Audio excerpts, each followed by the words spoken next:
inlet point within that system.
Breaking news and trending talk. This is 1017 FM and 710 KEEL. KEEL, Shreveport.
The KEEL Morning Show with Robert J. Wright and Erin McCarty. Breaking news and trending talk on 101.7 FM and 710 KEEL.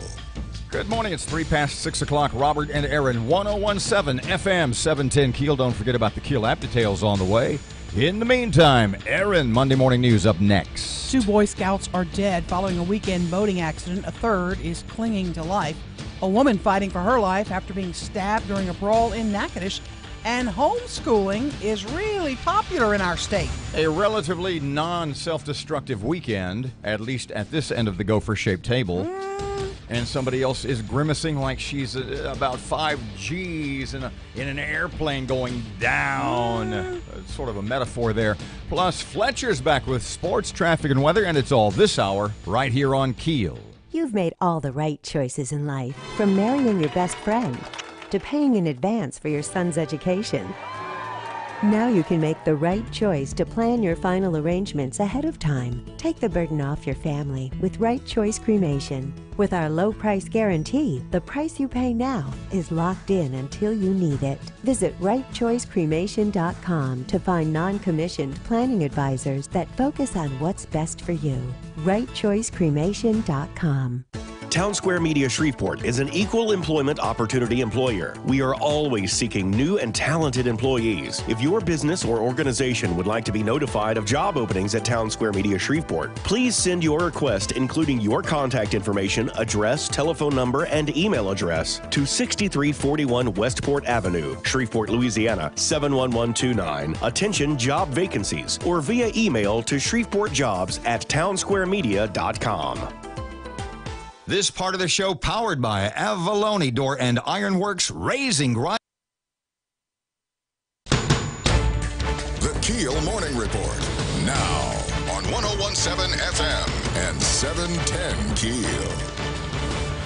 A tornado touchdown confirmed in Tulsa, Oklahoma. It blew through a shopping center, collapsing some roofs and sending more than 24 people to the hospital. We've got power lines that are down. We've got big trees that are down. We have roads that are closed right now. Officer Demita Kennard with the Tulsa PD. The National Weather Service says it was an EF2 with winds between 111 and 135 miles an hour. 2 Boy Scouts are dead following a weekend boating accident.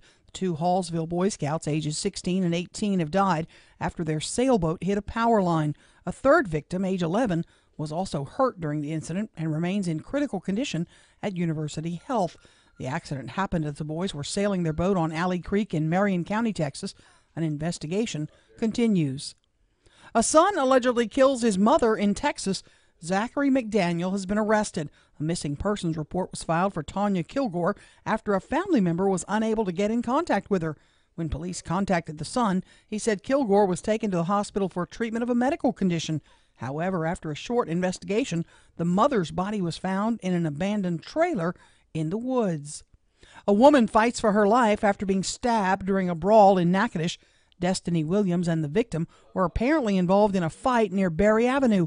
At some point during the dispute, Williams allegedly produced a knife and stabbed the victim. The woman who was stabbed was transported to University Health and is listed critical. More students are getting their education at home instead of traditional classrooms. According to the Education Department, 26,000 students are homeschooled, while 4,000 more are enrolled in online charter schools. The superintendent for University View Academy, Lonnie Lucy, says many families enjoy the flexibility of at-home schooling. The flexibility of homeschooling or working in a school like ours just provides a whole different array of opportunities to certain families. Teachers in Louisiana will be facing new challenges in the classroom this year. For the first time in 4 years, teachers will have their annual job reviews linked to how students fare on key tests. The practice was put on hold because the testing was new and officials didn't know how students would perform. And now that testing has become a regular part of the classroom, student performance will directly impact teachers and how they're rated. Covering drainage culverts expected to be a big topic before the Shreveport Council this week. Councilman Michael Corbin tells KEEL News this comes to light in the death of a 7-year-old boy last week. You add some sort of a grate structure to some of our drain inlets, then you run that risk of those becoming blocked, and again, we have that flooding scenario. Councilman Willie Bradford says he wants to look at possible solutions. He thinks the death of the child could have been prevented. Big recall on GM trucks. Matt Parker has that. General Motors is recalling roughly 700,000 pickup trucks due to a potential power steering issue. The recall is for Chevy and GMC pickups made in 2014. According to the National Highway Safety Commission, the truck may have a software glitch that causes the electric power steering assistance to briefly cut out.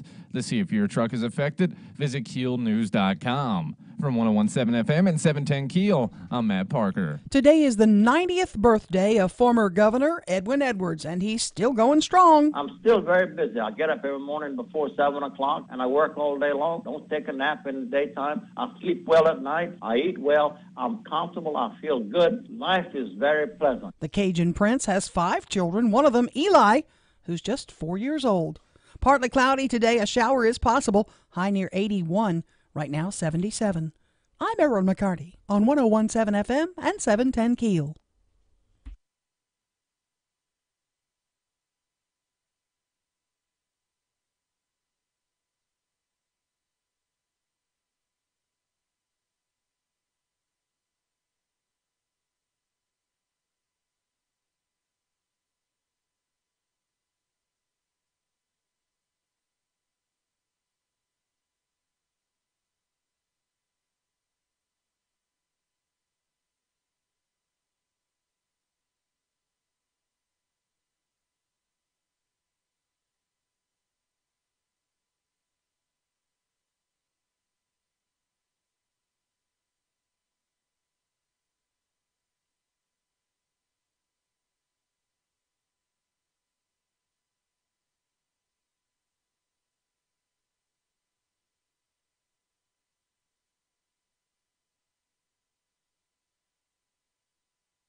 Good morning. It's 9 past 6 o'clock, 101.7 FM, 710 KEEL, Monday morning traffic.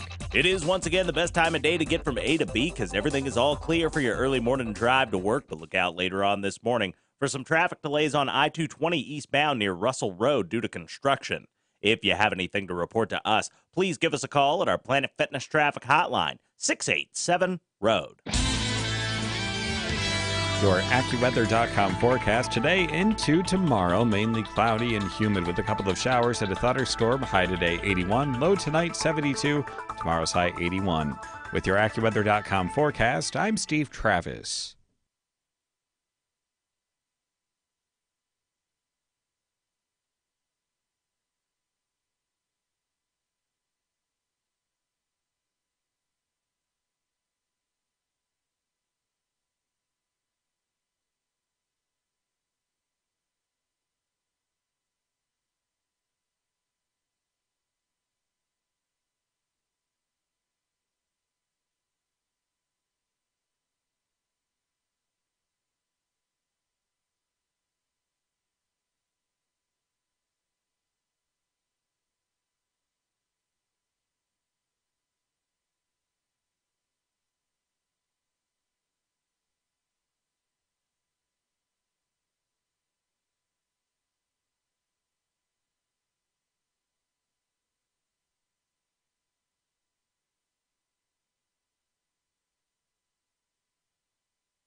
Good morning. It's 12 past 6 o'clock. Robert J. Wright, Erin McCarty. It's 101.7 FM, 710 KEEL, and you can download the KEEL app for free, presented by Office Furniture Source. Explain to me, because all I wanted to hear, all anybody wanted to know about yesterday. if you can explain the logistics of the tragedy with the Boy Scouts on the sailboat. Now, what I understood was it was at Lake of the Pines, and it was a catamaran style. Yes. But I'm thinking, where would this be? The only scenario I could envision was that the mast of the boat was high enough to hit a low-hanging wire. And I'm thinking, wait a second, where on any body of water is a wire draped across from where to where? And I read 3 different accounts, 3 different stories, 3 different sites. And it was very unclear as to the exact happenings, the exact situation. Can you fill me in? It was Alley Creek. They were going down a small creek right there off of Lake of the Pines. Apparently they were staying at a marina near there, the Boy Scouts were. And I guess there must be a line. I mean, there has to be. I don't know if it was... if they're going back to where they originated, that means they came through No, they were probably taking off. They were probably going out. See, my sense from reading the stories was that they'd been out a while. I don't know. I really don't know. And maybe they were coming back a different way. I mean, I really couldn't tell you that. All I know is that it's a tragedy. It really is a tragedy. And if there's if they're just leaving, then I can't imagine that's the largest sailing vessel ever to travel that little tributary. Right. So what I just don't I am puzzled how that could have happened. Well, they did it as they were leaving. That's the biggest boat ever to sail from that marina, and every other vessel that's gone from that marina to Lake of the Pines has been able to slide under that wire, except for this one massive sailing vessel piloted by 3 Boy Scouts. You see what I'm talking about? Yeah, I understand that, and I get that. I just don't understand if it was someplace that a sailboat never goes, or, I don't get it. Or the line was unusually low and nobody realized it. But, I mean, that mast goes up 20 feet in the air. I mean... That's what I mean. Yeah. My point exactly. And a 20-foot mast on a sailboat is, I would think, I don't know much about sailing, but I can't imagine that's the biggest boat ever to sail from whatever marina that was, that they would drape a wire that nobody's ever sailed a 20-foot masted sailboat out of here before. Yeah, I don't Just get read it. the whole story for everybody because it is so... This is from... Was it on Saturday? Was it... Yeah, it was Saturday. Okay. Fatal boating accident Saturday afternoon, Lake of the Pines, involving 3 East Texas teens on a Boy Scouting outing. Actually, one of them just 11. Preliminary investigation and observations indicate the vessel, a catamaran, collided with an overhead transmission line, and those on board may have been electrocuted as a result. The 3 occupants of the vessel, ages 11, 16, and 18, were members of Boy Scout Troop 620 from Hallsville, Texas. All 3 were wearing flotation devices. Game wardens arrived at the Alley Creek area of Lake of the Pines near Avenger shortly before 2 p.m. Saturday to find the Hobie Cat catamaran on fire with the sails up about 300 yards north of the power lines. Wardens discovered an 18-year-old male on board and a 16-year-old in the water a short distance away. Both suffered severe bodily injuries and were deceased. A third unresponsive 11-year-old was located in a boat nearby and was being provided CPR by Good Samaritans. He was transported to University Health in Shreveport. Unless the wires were, and look, our phone number is 320-5335. The Shreveport Security Systems text line is 318-392-1884. I'm sure there's something I'm missing here. Maybe they hit a line that was parallel to shore. And it tilted. It could be. I have absolutely no idea. That could be it too. You never know. I mean, these are young folks. Apparently, they're very experienced sailors. Though I saw some posts on Facebook from some of the scout leaders saying that they'd done this before. They'd been out sailing before, and this was just one of the outings they did on this camping trip. Also this weekend. And I don't know if we can even talk about this on the radio. This is one, Erin and I did not discuss this before we went on the radio. So I'm not going to mention any names. Uh-oh. I'm not going to mention this person's political office or anything. I just want to keep this yes, you can talk about it. As secret as possible. I know what you're talking about. The email I sent you? The text you sent me, yes. Yeah, you can talk about it. Absolutely. Really? I was going to ask you if you posted the pictures yet. No. We'll talk about it during the break.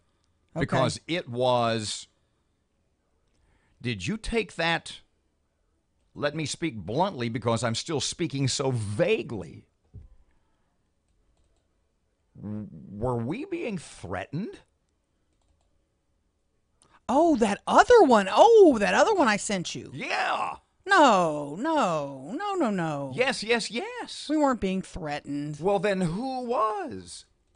No, we weren't being threatened. Stop. Look at me. Then who was? Someone just took offense to some of the comments that some people made. We'll talk about this off the air. Okay. Because this may be the end of this. I apologize for being so vague or imprecise, but I'm not sure this is something we want to get into at all. Just kind of let it go.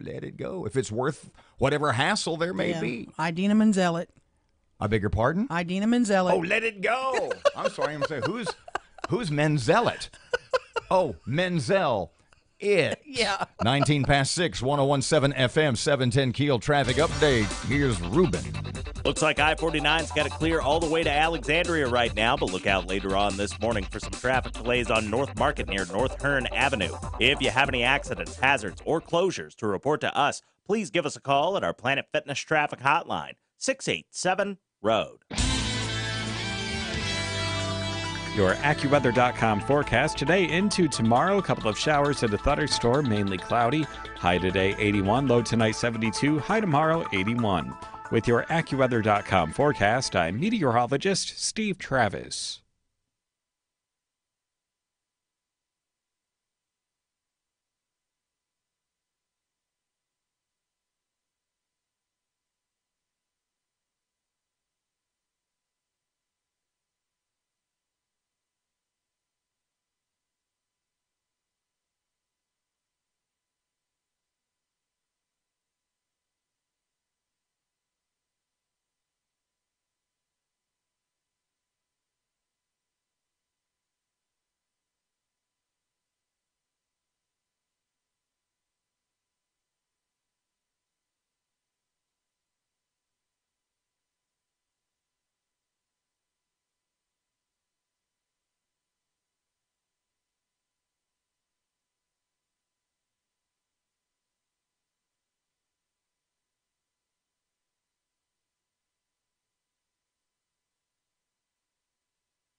.101.7 FM, 710 Keel Sports. Fletch is back.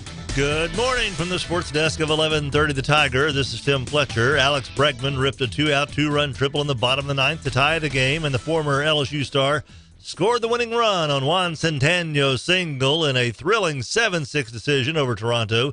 The Astros moved back to 15 games in front of second-place Seattle. The Rangers scored 5 first-inning runs against Minnesota, but they were shut out the rest of the way. Minnesota rallied to a 6-5 win in Minneapolis. Texas jumped on Twin starter Jose Berrios early with Adrian Beltre and Joey Gallo each clobbering a couple of homers. After a 32-minute rain delay, though, the Rangers' bats went silent and Berrios picked up some steam. He lasted 4 more innings before giving way to the bullpen. Meanwhile, the Twins stormed back, riding the big blast from Brian Dozier, Max Kepler, and Eddie Rosario to trigger the rally. Former LSU Tiger and current Atlanta Falcon Jalen Collins has been suspended the first 10 games of the season as his penalty for violating the NFL's performance-enhancing substance policy. He was due to make $928,000 this year. He's going to forfeit over $546,000. He also admitted last year before the draft that he failed multiple drug tests while at LSU. From the sports desk of 1130 The Tiger, this is Tim Fletcher.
1017 FM and 710 Keel. Robert J. Wright and Erin McCarty. It is 24 past 6 o'clock. Oh, yes, you can listen via the Keel app presented by Office Furniture Source, a free download.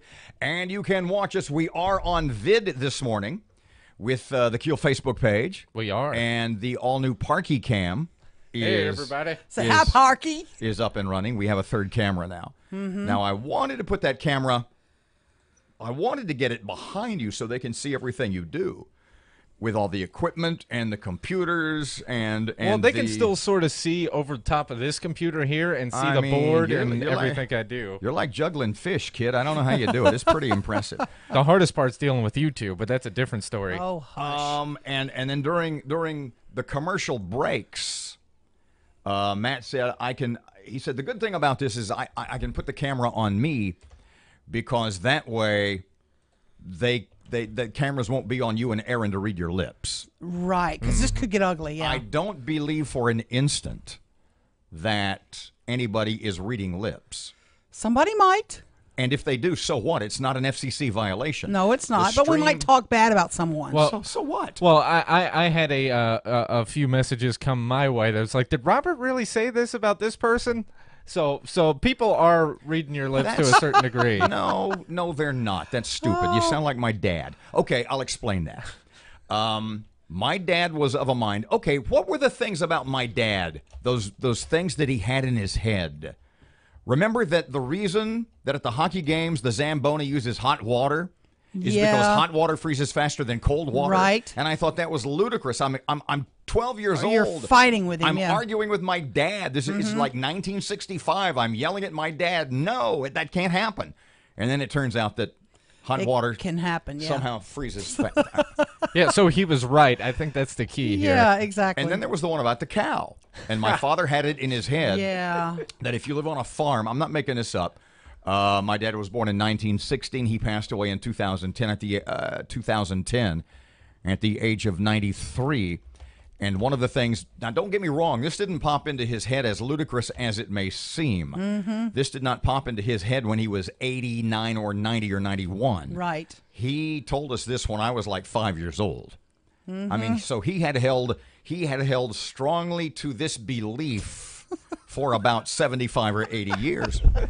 And that this one I think he's wrong on. This was basically that if you live on a farm and you own a cow, and the cow gives birth to a calf and weighs like, I don't know, 40 or 50 pounds, whatever a calf weighs, that if you go out and you lift that calf every day, every single day, every morning, that as the calf grows into a full-grown cow, that you'll still be able to lift that cow when it weighs 2,000 pounds because you won't notice that it's getting heavier. And he was as adamant about that as anything else that any other crazy idea he ever had. And that was shot down by my friend Lisa, who said, then why can't mothers carry their babies when they're grown up? Yeah, exactly. Thank you. Because I carried them for 9 months. Well, no, I mean, you carry a baby when it's born. Yeah. And then it's 1, and then it's 2, and it starts to get too heavy for you, and you're setting it down, you're thinking, right. Well, if my father's theory were true, since you carry that baby every day, you should be able to carry that child through his college years. Oh, no. I think your dad's... Just financially. I think your dad's theory would work if you're making veal. Here's the deal. With the lip reading thing, my father, if you watch Major League Baseball, or for that matter, any baseball game, when the catcher or the pitching coach or the manager goes out to the mound, when they talk, they put the gloves up over their faces. Yeah, they want everybody to see what they're saying. And my father said the reason for that was that each team employs lip readers that they would put behind the opposing team's dugout so that they could, from the sidelines or from the stands, read what they were saying to each other. I believe it. You don't. I believe it. I do too. They have lip readers. Yes, they do. Your dad was right. Major league teams get Scott Goreltz on the phone. Oh, yeah. Lip readers. No doubt. No doubt. You ultramaroon, you really don't buy that? I guess not. I guess I'm not paying close enough attention to sports. Yeah. Your mother has connections with the Baltimore Orioles. She worked for them when you were a kid. She did. Call Jim Palmer. Call Mike Flanagan. Call Mike Boddicker. I might be able to get a hold of the Boog, but that was way before any of that was going down. Boy. So you both think you're both siding with my dad. Oh, yeah, he's right on this. That He's got teams, this. that Major League Baseball teams employ lip readers to sit in the stand. Oh, most deaf. He may be wrong about a few things here and there, but your dad seems to be spot on the money most of the time. Mm-hmm. 29 past 6 o'clock, 101.7 FM, 710 Keel. I have some reading to do today. Traffic update right now. Erin's got local news up next. In the meantime, here's Ruben. Looks like I-49's got it clear all the way to Alexandria right now, but look out later on this morning for some traffic delays on North Market near North Hearn Avenue. If you have any accidents, hazards, or closures to report to us, please give us a call at our Planet Fitness traffic hotline, 687-ROAD.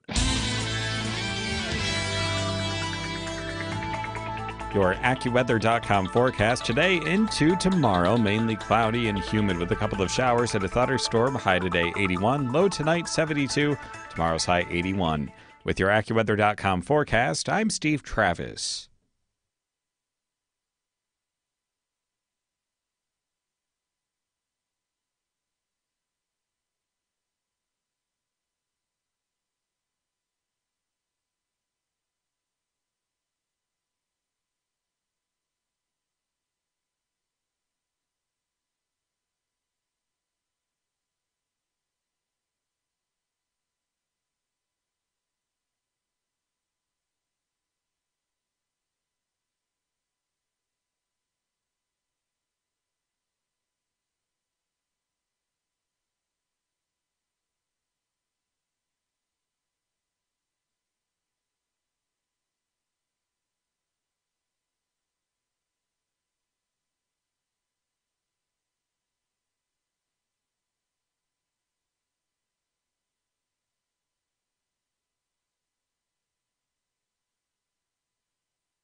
The power of information.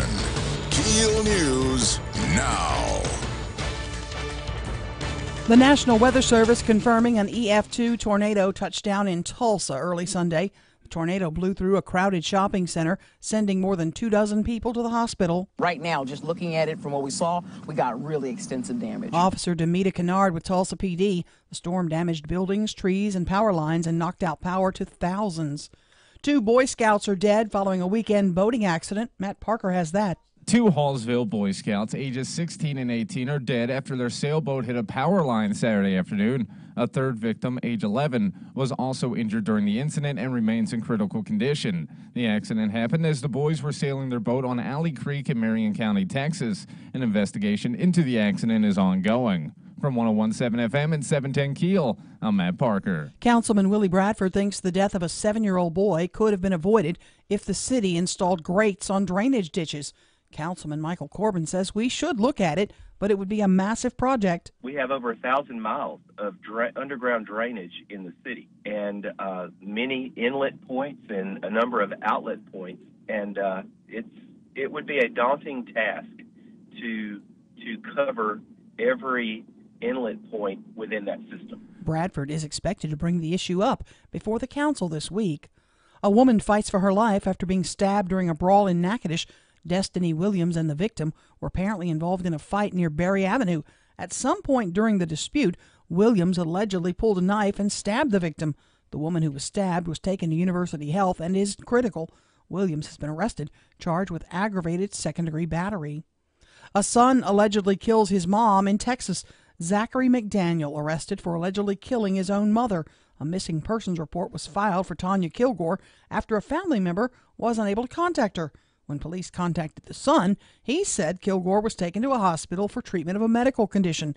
However, after a short investigation, her body was found in an abandoned trailer. According to the Marion County Sheriff's Office, McDaniel and his mother had a fight after McDaniel wanted to move his girlfriend into the house he and his mother shared. Following a recent surge in violence, Baton Rouge PD rolling out a new initiative to keep violent crime out of the city. The department has put together several teams of veterans to actively patrol the streets and contact residents about potential crime taking place. The department hopes the active approach will cut down on shootings and drug-related crimes. More students are homeschooled in our state. The Department of Education says 26,000 students are homeschooled, while 4,000 more are enrolled in online charter schools. Superintendent for University View Academy, Lonnie Lucy, says if the student has a dedicated parent or learning coach, the schooling can be just as good online as it is in the classroom. He says they even help with socializing by organizing field trips, clubs, and even a prom. So I think some of the socialization we're able to do is actually more controlled and better for families that want to control the socialization of the children. Now, teachers in Louisiana will face new challenges in the classroom this year. For the first time in 4 years, teachers will have their annual job reviews linked to how students fare on key tests. The practice was put on hold because the testing was new and officials didn't know how students would perform. Now that testing has become a regular part of the classroom, student performance will directly impact teachers and how they're rated. A man in New Jersey got a little too excited while watching the Emoji Movie. In fact, the 43-year-old man is accused of performing a lewd act on himself at a theater. The man was escorted out of the building and later arrested. Partly cloudy, a shower possible today, high near 81, right now 77. I'm Erin McCarty on 101.7 FM and 710 KEEL.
Good morning, 636. Robert J. Wright, Erin McCarty, 101.7 FM and 710 KEEL. Do you know what Cal Exit is? Cal Exit? Cal, not Cal, C-O-W-C-A-L. Cal Exit, it's the, back there, yeah. No, Cal Exit. Cal, okay, Cal. my bad. You know what Cal Exit is? No. Think no about clue. it for a second, see what you come up with. Well, Cal? What was, no, Cal, C-A-L. Cal Exit. Yeah. I don't know. What was Brexit?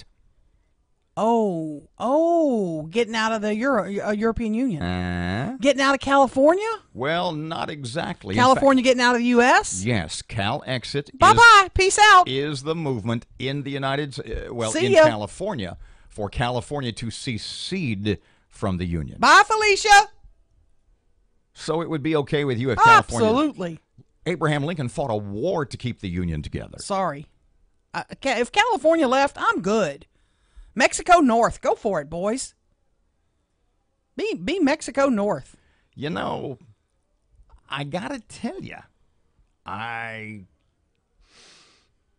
can't say I disagree. What would we lose? For one... We can still buy avocados from them. For one Pistachios. specific reason. Here's What? why I would be in favor of California seceding from the Union. And when they realize what they're about to do, if they are in fact about to do it, I mean, all the money aside that they would lose. In fact, I did a little reading about that, and as far as what California pays and what they get from the Fed, it's way disproportionate, I'm sure. No, it's pretty much a push. Is it? I was surprised. It's pretty much a push. Okay. But the reason that I'm kind of on the side of California seceding, leaving the Union, we only need 49 states. If there would ever be a move that would guarantee the reelection of Donald Trump, it would be California leaving. Oh, absolutely. No doubt. No, he'd win in a landslide. Because basically it was 80% of California. When you say Trump won the popular vote, I'm sorry, Clinton won the popular vote, which in fact she did. But the reason she did was because she carried like 80% of New York City and 75% of California. Mm-hmm. And if suddenly California, speaking of that, did you see in a couple of townships near Baltimore in Maryland, they want to allow undocumented, i.e. illegal aliens to vote in local elections. Oh, my gosh. Illegal people who are in this country, undocumented, to vote in local elections. But we'll come back to that. So you think my idea is a good one, that if Cal goes, so goes the election of 2020. Yeah. That Trump would be a shoo-in. Mm-hmm. Oh, absolutely. It would be a no-brainer. But for those of you who think that's a ludicrous idea, I mean, California, they are behind that. There's a ton of people. Look, California is crazy, crazy left-wing. And by left-wing in 21st century America, that means you hate America, that you think America is a bad place, that you think America must be chopped down to size and must be that you think it's illegitimate, that you think it's racist and hegemonistic and homophobic, and the list goes on. Mm-hmm. So when you wonder why would anyone in California want out of the United States, that's why. But it would definitely hand the 2020 election to Donald Trump and hand it to him rather easily. 20 past 6. 20 till 7 o'clock, 101.7 FM, 710 KEEL. I know it's Monday. Traffic update. Here's Rapid Ruben. Everything's still looking nice and clear for your early morning drive to work, but look out later on this morning for some traffic delays on Shreveport-Barksdale Highway near Knight Street. If you know something we don't, accidents, hazards, or closures, give us a call at our Planet Fitness traffic hotline, 687-ROAD. Your AccuWeather.com forecast today into tomorrow. A couple of showers and a thunderstorm, mainly cloudy. High today 81, low tonight 72, high tomorrow 81. With your AccuWeather.com forecast, I'm meteorologist Steve Travis. If you're not afraid of the IRS,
.101.7 FM and 710 KEEL. Robert and Erin, 642.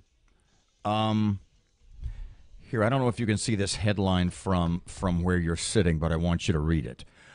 What kind of country do you think this would be? What kind of nation would America be if, look, what's the unemployment rate right now? They say under 5%, but that's a scam. I mean, even with a Republican in the White House, I think the numbers are good, but they don't count people who aren't trying.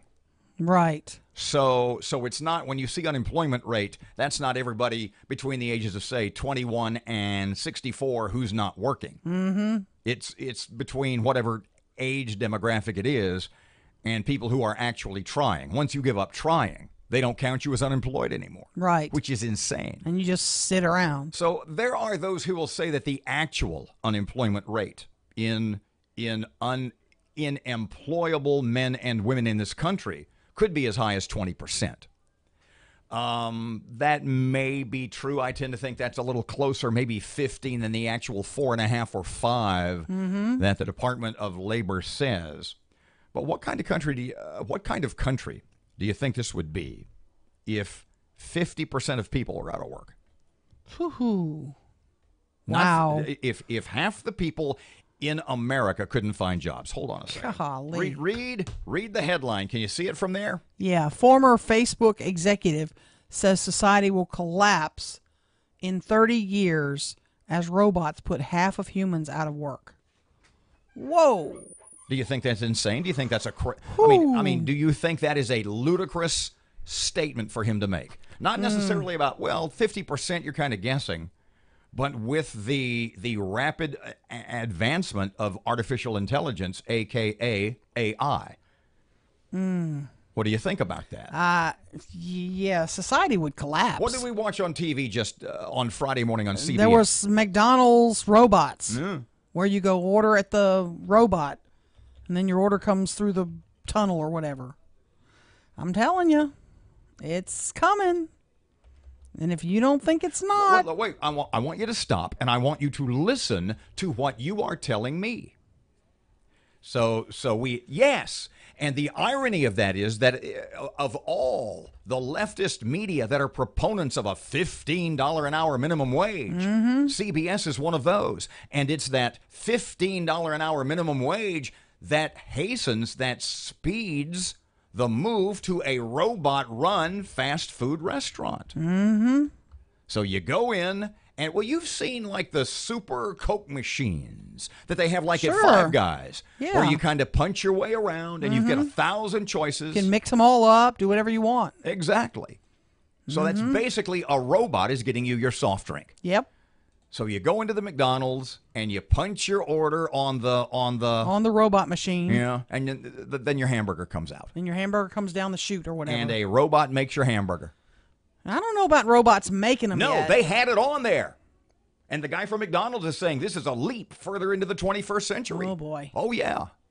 Look, how many times have I told you? Oh, and they had the little McDonald's girl who stands up there and just oversees the self-service. And she says, no, I'm not afraid of losing my job.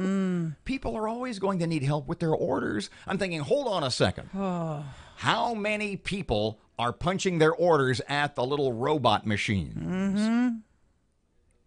Lots of people. Here we go again.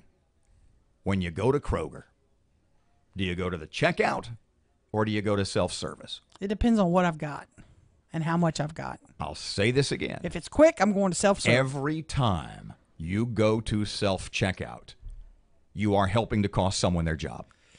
You are taking, it's a baby step, no doubt. But every time anybody goes to self-checkout, it's a baby step toward eliminating all those people with all those jobs in all those checkout lines. But it's faster if I do it. My bag gets packed just like I want it. I ask you, what is a small inconvenience for you compared to those people in those lines keeping their jobs? Because there's 6 or 8, maybe 10, I think it's 8 self-checkouts at the Kroger on Uri. And one person oversees all of those. Right. Okay? Yep. So you've got 8 self-checkouts, 1 person. Then you've got 8 checkout lines, 8 people. Bit by bit, if you don't think Kroger's not keeping records on who goes where and how many people use the self-checkout and every time a certain mark is hit for people in self-checkout, you can lose an employee. They're going to shut another one down. Just go down the row, bit by bit. Those checkout people are Davy at the Alamo. So stop using self-checkout? There's another one that's up to you. Do you think their jobs are important? Are their jobs important enough for you? If they want to do it right and be pleasant and kind. Is the community... If not, again, peace out. So now you're making threats. You're saying, if you don't make me happy...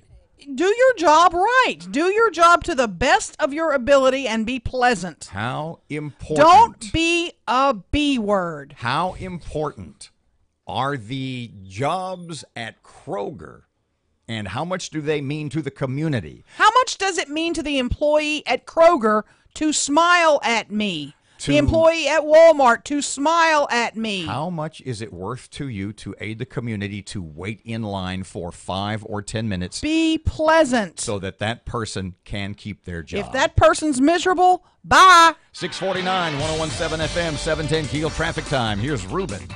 It is once again the best time of day to get from A to B because everything is all clear for your early morning drive to work. But look out later on this morning for some traffic delays on I-220 eastbound near Russell Road due to construction. If you have anything to report to us, please give us a call at our Planet Fitness traffic hotline, 687-ROAD. Your AccuWeather.com forecast today into tomorrow. Mainly cloudy and humid with a couple of showers and a thunderstorm. High today 81, low tonight 72, tomorrow's high 81. With your AccuWeather.com forecast, I'm Steve Travis. Right now, 76, 1017 FM, 710 KEEL, 650. Here's your money now. 710 KEEL, 650. Here's your money now. I'm Rasa Kay with your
Good morning, 652, 1017 FM, 710 KEEL Sports. Good morning from the sports desk of 1130 The Tiger. This is Tim Fletcher. Alex Bregman ripped a 2-out, 2-run triple in the bottom of the ninth to tie the game, and the former LSU star scored the winning run on Juan Centeno's single in a thrilling 7-6 decision over Toronto. The Astros moved back to 15 games in front of second-place Seattle. The Rangers scored 5 first-inning runs against Minnesota, but they were shut out the rest of the way. Minnesota rallied to a 6-5 win in Minneapolis. Texas jumped on Twin starter Jose Berrios early with Adrian Beltre and Joey Gallo each clobbering a couple of homers. After a 32-minute rain delay, though, the Rangers' bats went silent and Berrios picked up some steam. He lasted 4 more innings before giving way to the bullpen. Meanwhile, the Twins stormed back, riding the big blast from Brian Dozier, Max Kepler, and Eddie Rosario to trigger the rally. Former LSU Tiger and current Atlanta Falcon Jalen Collins has been suspended the first 10 games of the season as his penalty for violating the NFL's performance-enhancing substance policy. He was due to make $928,000 this year. He's going to forfeit over $546,000. He also admitted last year before the draft that he failed multiple drug tests while at LSU.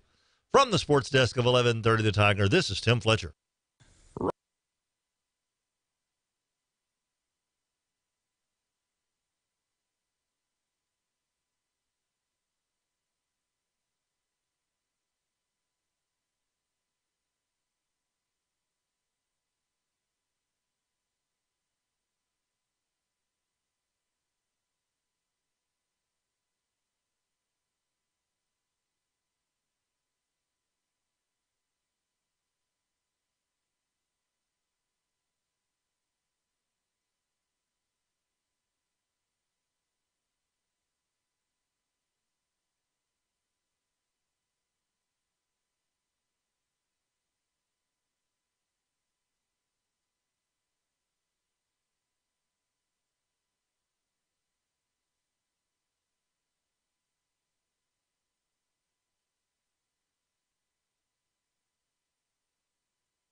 Okay, you're a genius, and I'm finally going to admit it.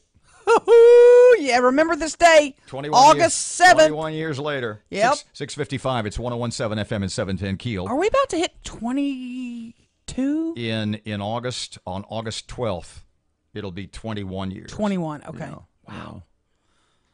So I'm a genius. Go ahead. I'm waiting. Oh, yeah, I'm sorry. I sort of blacked out on that. Okay, so you had said we were talking about the advent or the spread, the epidemic, if you will, of self-service checkouts and robots taking people's jobs, etc. And I said, every time you go to Kroger, if you go to self-checkout, that's one little step closer to costing someone their job. And you said, well, if I get in line, you damn well better be nice. Yeah. Okay. Do your job right. I want you to do this for me, and I'm being totally serious. Next time you go to whatever store it is, and you opt, because of our conversation this morning, you choose to get in line, take a little more time, and, we got to go to break? No, you got to hurry up and tell it because we got a guest. Oh, no. We'll talk about it with, who's coming up? Scott Hughes is coming up. We'll talk about this with Scott in the first segment and see what he thinks. Okay. And I will I have a dare for you, and I think you'll do it.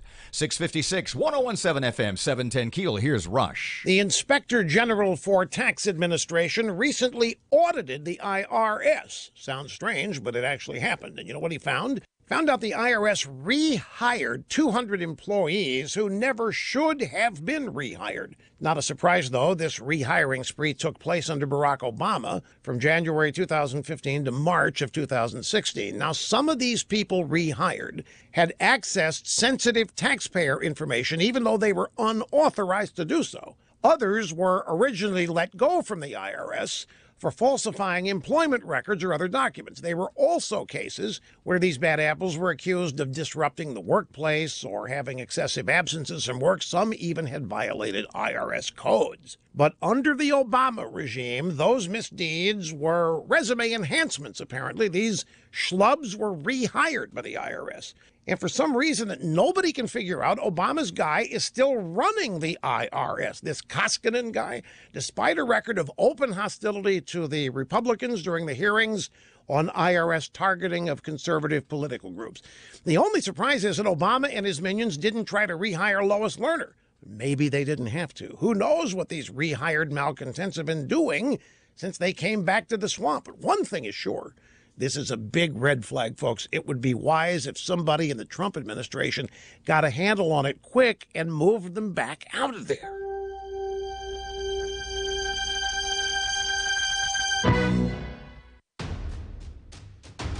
If you know the value of good machines, then it's high time we got together. We're Bailey Industrial, builders of metal and woodworking equipment, hardworking machines for hardworking people. We stand behind our equipment and make sure our equipment stands behind you, offering you the after-sale support you need to keep your shop running smoothly, which means making sure you have what you need when you need it, typically shipping within 72 hours or less. So whether you're a fabricator or manufacturer of metal or wood products, go to Bailey.com or call 920-MACHINE and we'll send you a catalog. That's right, friend, over 400 pages of what you love most, machines. So whatever you're looking to build or manufacture, do it with Bailey Industrial, the company you can trust to give you the equipment and service you can rely on. That's BAILEIGH, Bailey, because if it's worth doing right, it's only right to do it with Bailey. So call 920-MACHINE or go to Bailey.com now and pick up your free catalog.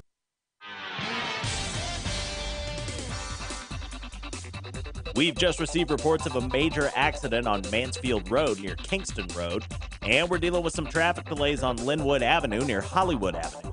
If you have anything to report to us, please give us a call at our Planet Fitness traffic hotline. That's 687-ROAD. Breaking news and trending talk. This is 101.7 FM. And that's 687-ROAD. Breaking news and trending talk. This is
Good morning at 7:03. Robert and Erin, 101.7 FM and 710 Keel. And Erin has local news, and that is up next. Tragedy in East Texas. 2 Boy Scouts are killed, one clinging to life.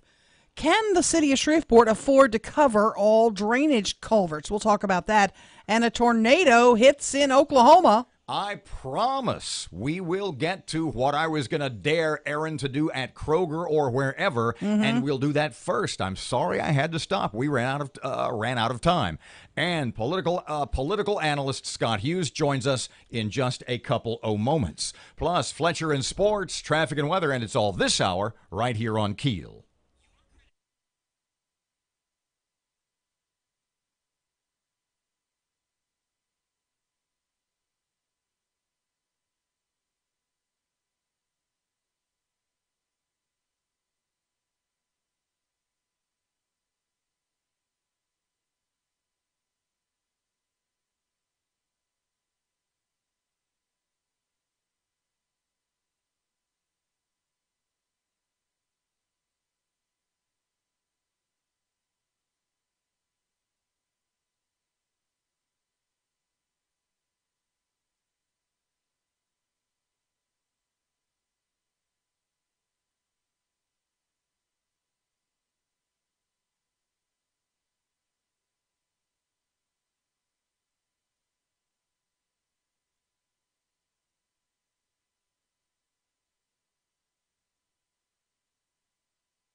KEEL Morning Report.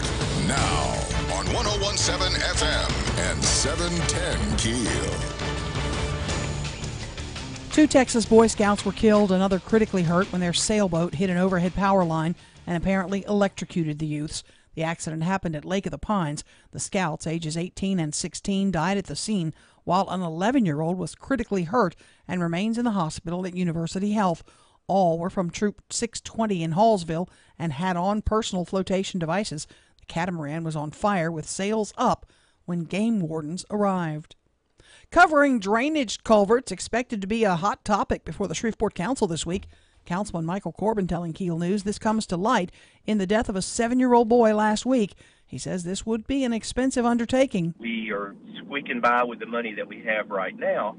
And if suddenly we come up and say, well, we need to spend another $20 million on grate protection, for lack of a better word, we have to identify where that source of funds would come from. Councilman Willie Bradford says he wants to look at possible solutions.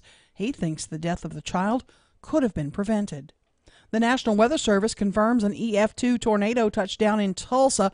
The tornado blew through a crowded shopping center, sending more than 24 people to hospitals with injuries. They were patron in 3 restaurants, and they were eating when the storm came through, and dispatch started getting calls of people who were trapped in the restaurants because the roofs had started collapsing in on them. Demita Kennard with Tulsa PD. The storm caused extensive damage to buildings, trees, and power lines and knocked out power to thousands. GM recalling roughly 700,000 pickup trucks due to a potential power steering issue. The recall is for Chevy and GMC pickups made in 2014. Get all the details at KeelNews.com. A woman clings to life after a knife fight. Matt Parker with that. A woman is fighting for life after being stabbed during a brawl in Natchitoches. Destiny Williams and the victim were apparently involved in a fight near Berry Avenue. At some point during the dispute, Williams allegedly produced a knife and stabbed the victim. The woman who was stabbed was transported to University Health and is listed in critical condition. Williams has been arrested and charged with aggravated second-degree battery. From 101.7 FM and 710 KEEL, I'm Matt Parker. 2 years from today, candidates will qualify for the governor's race. So who will challenge Governor John Bel Edwards? Political analyst Bernie Pincinat says Republicans are waiting to see what U.S. Senator John Kennedy will do. You have a very powerful United States Senator, John Kennedy, and everything depends on what he does. If he wants to run, I think everybody will clear it out for him. If he doesn't, then it's pretty wide open. Pincinat says if Kennedy wants to run for governor, it's now or never. A photo op involving Taylor Swift and a radio host has led to not one, but 2 lawsuits. Radio host David Mueller has sued Swift, saying she falsely accused him of reaching under her dress and grabbing her backside. Swift has countersued, claiming sexual assault. Partly cloudy today, could see a shower possible. High only 81 degrees. Right now it is 77. I'm Erin McCarty on 101.7 FM and 710 KEEL.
Good morning. It's 9 past 7 o'clock, 101.7 FM, 710 KEEL traffic update right now. Here's Ruben.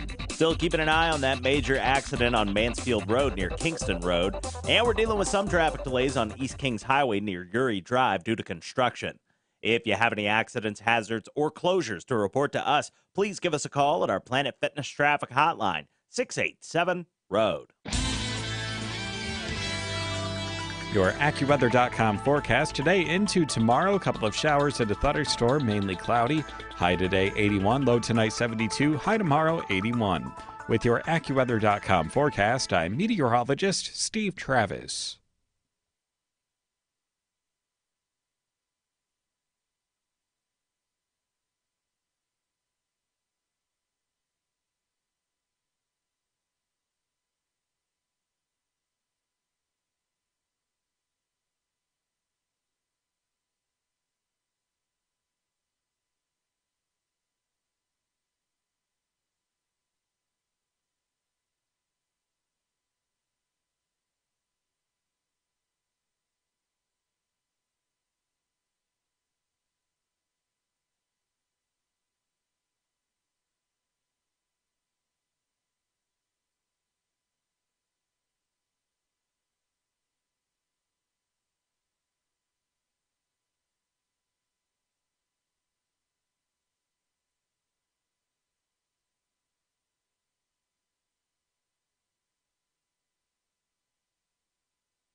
Good morning. It's 11 past 7 o'clock, 101.7 FM, 710 KEEL. Robert J. Wright and Erin McCarty streaming online. Let's see, 101.7 FM, which sounds awesome. What the hell did they do? They jacked it up. They put something else on some other They tower. jibber-wobbered it. No, they moved it to I think so, to yeah. another tower. That's what they did. And then 7:10 a.m., and then you've got the KEEL, the app, which is sponsored by Office Furniture Source, which sounds awesome. It is the bomb. And we are streaming this morning on the KEEL Facebook page. Mm-hmm. Okay, so political analyst and just regular old guy, Scott Hughes is here. I thought you'd like that.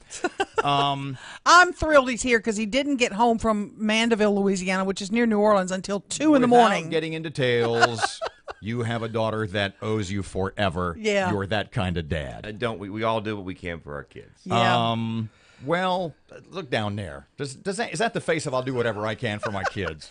Yes. I want to start with this, which is what we were talking about at the end of the last hour. And I want to see what you think. And I'm going to tell you what I was going to say because we got cut off for time. Mm-hmm. And I saw here, I'll show you the headline. Former Facebook executive says society will collapse within 30 years as robots put half of humans out of work. And you go, what are you talking about? And I'm talking about the thing we saw on CBS on Friday morning about where McDonald's is more and more becoming automated, where instead of having 6 or 8 people working 6 or 8 stations, they've got one person watching everybody do their self-service order. You know, like at Kroger, where now, instead of having, well, here's the perfect example. You've got one person and 6 or 8 self-service checkouts.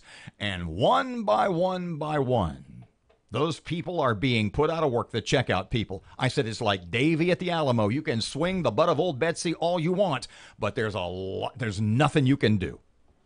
And so I said to Erin, well, Erin said to me, she said, well, you know, if they were nicer, if they did a better job, if they were smiley and attentive, I said, are the jobs of people like that important enough to you where you're willing to spend an extra 5 or 10 minutes in line rather than breeze through self-service? Because Kroger, self-checkout, because Kroger is keeping a very close count, and every time they hit a certain mark, a certain line, there's one more checkout line that's being eliminated. And she said, well, if they do a good job, and sometimes they frown at me, or sometimes they're rude. So let me ask you this, and then I want to know what you think. You have a project for me. There's a question coming right in. Yeah, there is. Okay. Give him a minute. There's a reason it's called Robert and Erin. Okay, next time you go to Kroger. Where's the and Erin part? In just a minute. The next time, 21 more years. So the next time you go to Kroger, if you take my advice and you're in the regular checkout line and you feel like that person's not doing the job you want them to do, would you stop and say, you see down there on the end? Ooh. You see what those things are? That's self-checkout. With every little self-checkout, person that goes through the self-checkout, that's one person closer to you being eliminated.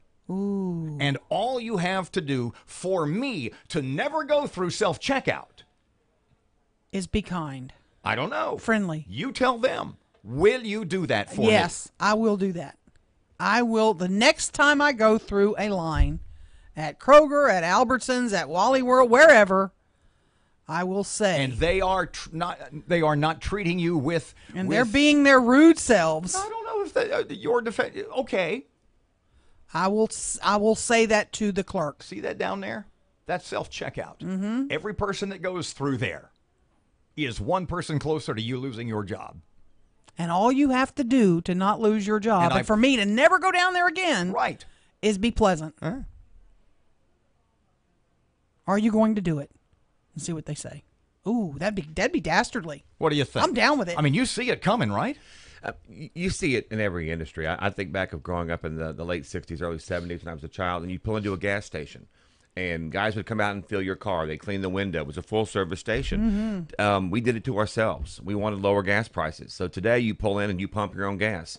I remember growing up in downtown Shreveport as a young businessman, I'd go to what was then First National Bank Shreveport. I'd walk up the stairs, and there'd be 12 tellers waiting to take my money. Today, you have to search for a bank teller. We all want online. We all want ATM. So we mail order everything. We don't even go to stores anymore. We were so upset. We talk about customer service, yet we do more transactions online. In our industry, real estate, people talk about the computers are going to replace everything. I think there's still a role you're going to find for people in industry, but you've got to provide the service. We tell our people that in real estate all the time. If they're not providing better service than a computer, what are they to the transaction? And I think that's what you're talking about. I go to Target, I go to different stores, and I say the same thing as you do. I get frustrated. I try to wait in the line, but if I'm going to have to wait in the line 6, 7, 8 people deep, or I can walk over and check out my own items, they've won. They've got me for the speed and ultimately for the efficiency. But there'll always be jobs. Even though we've automated all these industries, we've found new jobs. The problem is going to be that what used to be lower educated, middle wage jobs, those are the ones that are going away. In 1990, give or take a couple of years, since 1990, Shreveport's lost close to 20,000 manufacturing jobs. We moved all the jobs that were here for cheaper labor to Mexico and elsewhere. Or robots in some of our industries. We had a car factory, and that became a highly automated industry. McDonald's even is going. You don't even have to have a clerk anymore. You just order at the kiosk what you want, and then it comes down the chute. So let's expand the argument. When you order things online, Are you costing somebody locally their job? When you order a pair of shoes from blah.com, from stinkyfeet.com, rather than go to the shoe store and buy your shoes, is that one more nail in the coffin of the local economy? Well, and I would say it is more than most people realize. Yes, the jobs. Yes, you are costing a job here or there. But watch the trend in the next 10 years. This is one thing we're very concerned about. Commercial realtors will tell you real estate space, commercial real estate space is widely available. These as you order out of the community, as you order online, sometimes you're not paying sales tax. I was going to get to that. And 10, 15 years ago, you wouldn't pay sales tax, and we had these laws in states like Louisiana that you had to self-report your sale, and you had to then turn the tax in. Fortunately for the municipalities, that software is catching up, and now if you place an order online through somewhere in Maine can charge the cattle parish sales tax collected and rebated electronically. So they're going to figure that part out. But ultimately, that's money that leaves a community like Shreveport-Bossier that's supporting another community. And so, yes, we can get whatever we want. We can get any color. We can get it Amazon Primed or FedEx to us in 2 days. But you're not supporting. We don't have that shop down the street that employs 10, 12, 15 people. Can you stay with us? Because I want to talk about what jobs we need to try to attract for Shreveport. I assumed he could stay with us. Yeah, he's hanging out. And I want you to think about this, especially you, because this is sort of your area of strength. Are we going to get to the point, you think about it too, are we going to get to the point with more and more robots, artificial intelligence, AI, online business? Is the death of the brick and mortar establishment, as the cliche goes? I mean, are we headed to where? Are we already where Uri Drive and very similar shopping areas, just going to be ghost towns?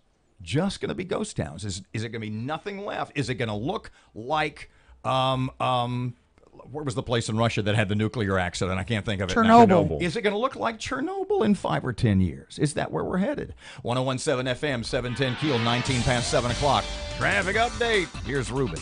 Still keeping an eye on that major accident on Mansfield Road near Kingston Road.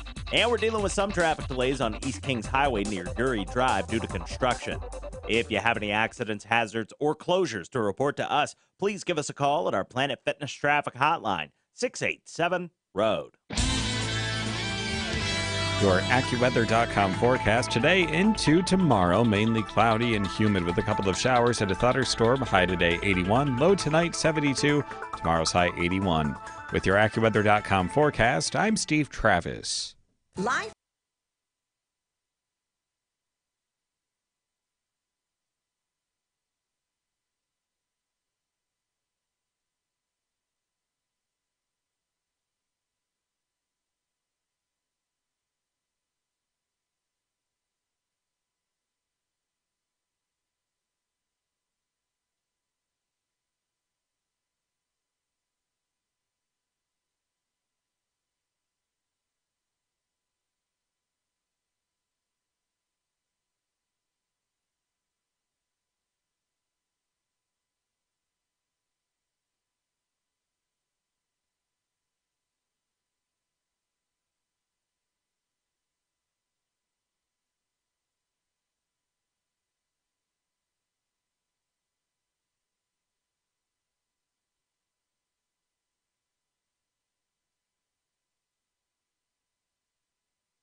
.101.7 FM, 710 Keel Sports. Good morning from the sports desk of 1130 The Tiger. This is Tim Fletcher. Alex Bregman ripped a 2-out, 2-run triple in the bottom of the ninth to tie the game, and the former LSU star scored the winning run on Juan Centeno's single in a thrilling 7-6 decision over Toronto.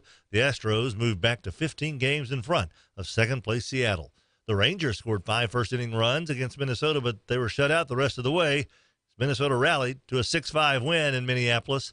Texas jumped on Twin starter Jose Berrios early with Adrian Beltre and Joey Gallo each clobbering a couple of homers. After a 32-minute rain delay, though, the Rangers' bats went silent and Berrios picked up some steam. He lasted 4 more innings before giving way to the bullpen. Meanwhile, the Twins stormed back, riding the big blast from Brian Dozier, Max Kepler, and Eddie Rosario to trigger the rally. Former LSU Tiger and current Atlanta Falcon Jalen Collins has been suspended the first 10 games of the season as his penalty for violating the NFL's performance-enhancing substance policy.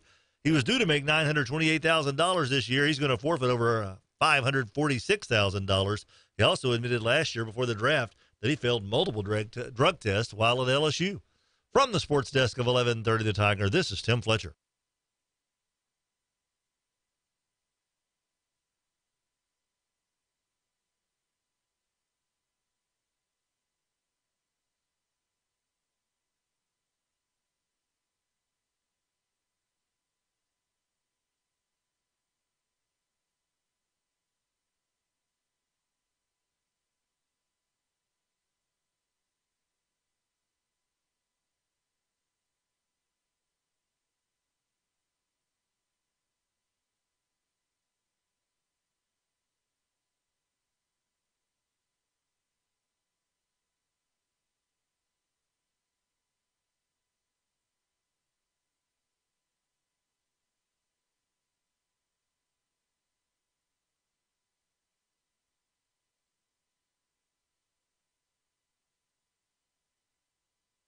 Stand by, ladies and gents.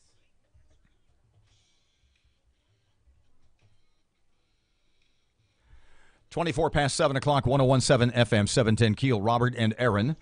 Political analyst Scott Hughes is here. Sorry I was up late. It's a Monday. Don't expect much. We were talking about brick and mortar locations, i.e. regular stores. Are they on life support with more and more people buying more and more things online when every day, even in the stores where people have to frequent because restaurants, etc., is it going to be more and more self-service, grocery stores like Kroger, etc.?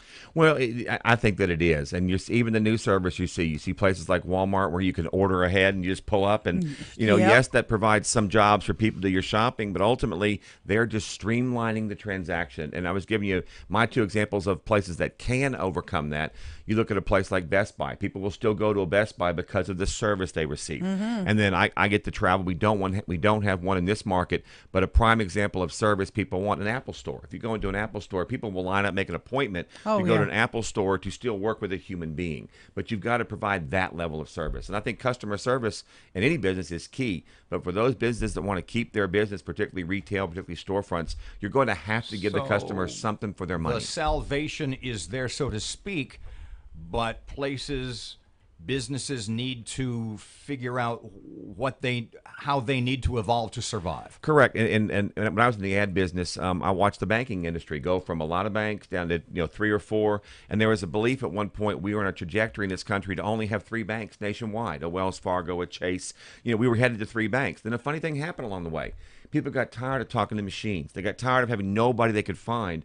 And these community banks made a comeback. And you saw that here in this market. And all of a sudden, people were opening smaller banks, and people like that. So just because a trend happens doesn't mean you can't reverse the trend. But you've got to provide people what they want: customer service or value for their money. What kind of jobs does Shreveport need to work on attracting? Now that we're losing a lot of jobs, where do we work on the big manufacturing plants? And are we ever going to get things like that back? In the economic world, they call that elephant hunting. Do you go for the 4,000 job factory, or are you better off getting 140 job companies? Mm-hmm. And I think Shreveport's history is to go for the elephants, to hunt for the big companies. The problem with that is you compete against everyone in the world, and that becomes very hard. The closest we've gotten lately was, I think, the fairly well-known deal now for Land Rover, and we came very close to winning that car dealership to replace the General Motors factory. But those are very few and far between. The competition's fierce. To answer the question, I think Shreveport needs any jobs. Any jobs are better than no jobs. But the thing that you really need is you need jobs that bring wealth to your community. When we were talking a second ago about this economic problem, a lot of the things we're talking about are sending money out of the community. When we mail order online, we're sending our money out of the community. And so it's circulating in other communities. We need money that comes in. That's why you like the car factories. 4,000 people make a living because cars are selling all over the world. We need jobs where we're either producing something in this community or that we are bringing money in because our people are consulting in other cities, our people are doing something. Otherwise, we're just taking whatever money's in this market, we're shuffling it around, and sooner or later money seeps out either through taxes or through money that leaves the community, and we slowly lose wealth. We have to build wealth. But like we've talked about 1,000 times, those manufacturing jobs, I would think, for all intents and purposes, because of because of NAFTA and World Trade Organization and all the deals that have been in place for 20 or 25 years or longer that have killed American manufacturing. I mean, who's starting new manufacturing jobs? And that's going to be the challenge, given U.S. regulation, given U.S. labor. It is not a competitive environment. You are seeing some factories come home. It's more of a national tax issue. But at the end of the day, I think you have to look ahead and say, what is the economy of the future? You see some good parts in this economy. I think we lately seen some reports out of some of the cyber command, cyber tech jobs over in Bossier Parish. That's forward thinking. If computers are going to run the world, if we're going to have this automation, well, maybe we should have some of the guys that work in that area working here. And so the cyber area is doing very, very well. Let's talk crime when we get back, because everybody knows we've got a spike in crime. What's causing it? Can we talk about that? I'll stay here as long as you need. And a little politics, too. Oh, yeah. Local in nature. 29 past 7 o'clock, 101.7 FM, 710 KEEL. Traffic update. Here's Ruben. Starting to see some slow-moving traffic on Texas Street in downtown Shreveport. And we have some traffic delays on Airline Drive just north of Shed Road in Bossier City. If you have any accidents, hazards, or closures to report to us, please give us a call at our Planet Fitness Traffic Hotline, 687-ROAD. Your AccuWeather.com forecast today into tomorrow. Mainly cloudy and humid with a couple of showers and a thunderstorm. High today 81. Low tonight 72. Tomorrow's high 81. With your AccuWeather.com forecast, I'm Steve Travis.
Information.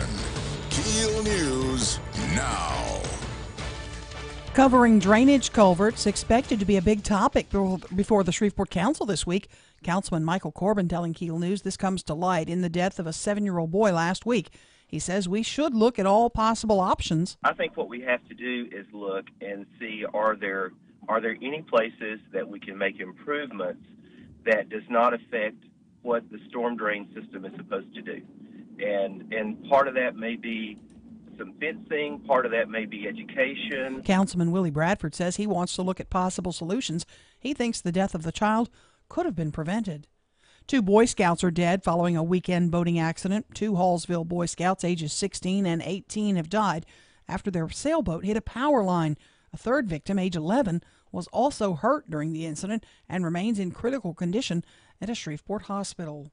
The son allegedly kills his mom in Texas. Matt Parker with that. Zachary McDaniel has been arrested for allegedly killing his mother. A missing persons report was filed for Tanya Kilgore after a family member was unable to get in contact with her. When police contacted the son, he said Kilgore was taken to the hospital for treatment of a medical condition. However, after a short investigation, the mother's body was found in an abandoned trailer in the woods. According to the Marion County Sheriff's Office, McDaniel and his mother had a fight after McDaniel wanted to move his girlfriend into the house he and his mother shared. From 101.7 FM and 710 KEEL, I'm Matt Parker. Following a recent surge in violence, the Baton Rouge Police Department is rolling out a new initiative to keep violent crime out of the city. The department has put together several teams of veterans to actively patrol the streets and contact residents about potential crime taking place in the community. The department hopes the active approach will cut down on shootings and drug-related crimes. New Orleans trying to clean up after getting hit with some serious rain. Brian Yennis reports. Flooding in New Orleans, a storm Saturday night, dumping up to 10 inches of rain in some spots in just 3 hours. Reports of 2 to 3 feet of standing water in parts of the city. Officials say the rain overwhelmed the city's pumping systems. Residents are upset. It's really crazy. You can't go out your front door. The city got to get it together. I mean, it wasn't a hurricane. It wasn't Katrina.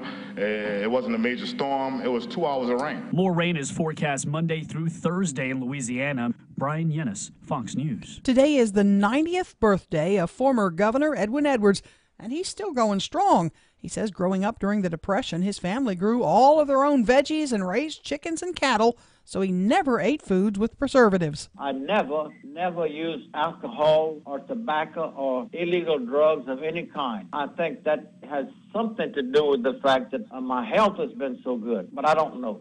Birthday bash for the former governor is planned for August 12th in Baton Rouge. He has 5 children. One of them is just 4 years old. Partly cloudy, could see a shower likely this afternoon, high near 81 degrees, right now 78. I'm Erin McCarty on 101.7 FM and 710 KEEL.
The KEEL studio is powered by One Planet Solar. Call Matt today at 85.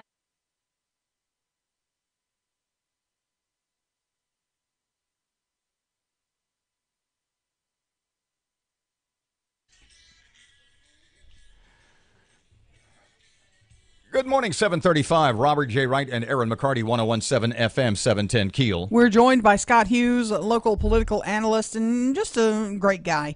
And I gotta talk to you. We've talked to business card down there. so Not many bad, huh? people about the rising crime numbers in Shreveport, and everybody wants to dance around the causes. And I feel like you don't have your tap shoes on today. If you have to look at the big picture, and if you have to sit down with the leaders and say, here are the things we must address, where would you start? I look at 2 things. I think number one, we were talking about it earlier. We need jobs. We need something that gives people something to do and something that puts money in their pocket. And number 2, I think it's responsibility. It's personal responsibility. I think we've reached a point where we have, and it appears much of this crime is younger people. It's not 45 or 50-year-old people running around doing crime. This appears to be under 25, under 20 in many cases. And so we have kids that are growing up on the streets without supervision. I'd focus on those 2 things. Making parents be more responsible for their children, is that an option? If someone's got to be responsible for these kids, and I think we're so used to looking at a criminal of being a certain profile. And one thing that I think we're seeing now, and we're seeing it in home videos, we're seeing it in police arrests, that the crime is getting young. We're seeing younger than 18. We're seeing kids 13, 14 get arrested for breaking in buildings. Mm-hmm. And in the old days, we used to say, well, that's just summer mischief. I don't think it's summer mischief anymore. I think it's, I'm not going to go organized crime, but it's happening too consistently. It's a trend. And I think that the communities have to look at what's happening in our community. People have to come out for their back porches and get back on their front porches, and they have to be responsive. In some neighborhoods, you're seeing tremendous response, and that's a good thing in Shreveport. We're seeing communities pull together, and they're posting things online, but we still are, I believe the police are undermanned, they're undergunned, and the communities are going to have to step up and take control back of their communities, and that includes taking control back of our kids. police underfunded as well?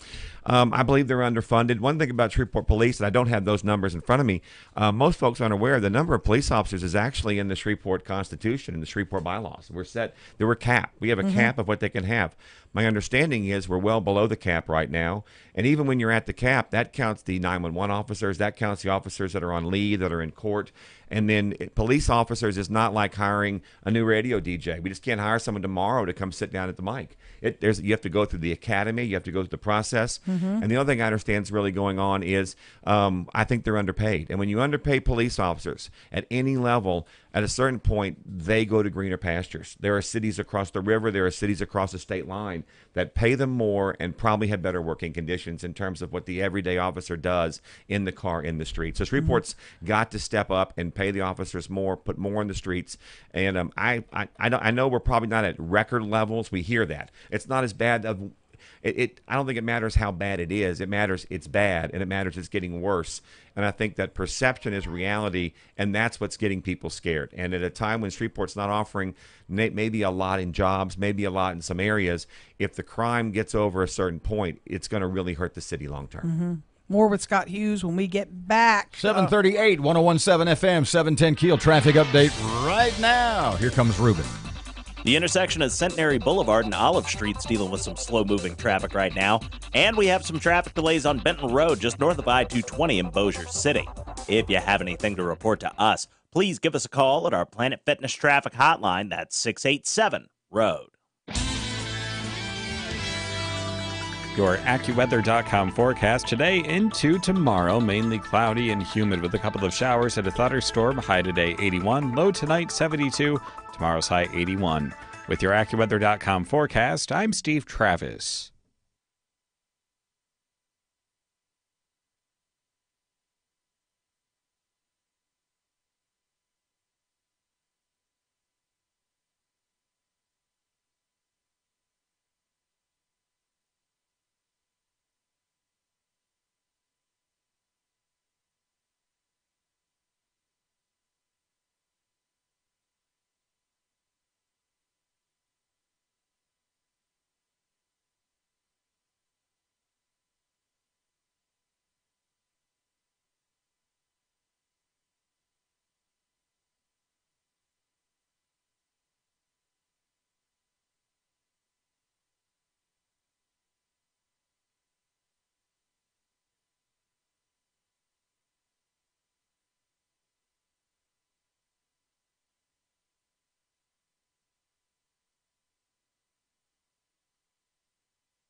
Twenty from 8 o'clock. It's 1017 FM, 710 Keel.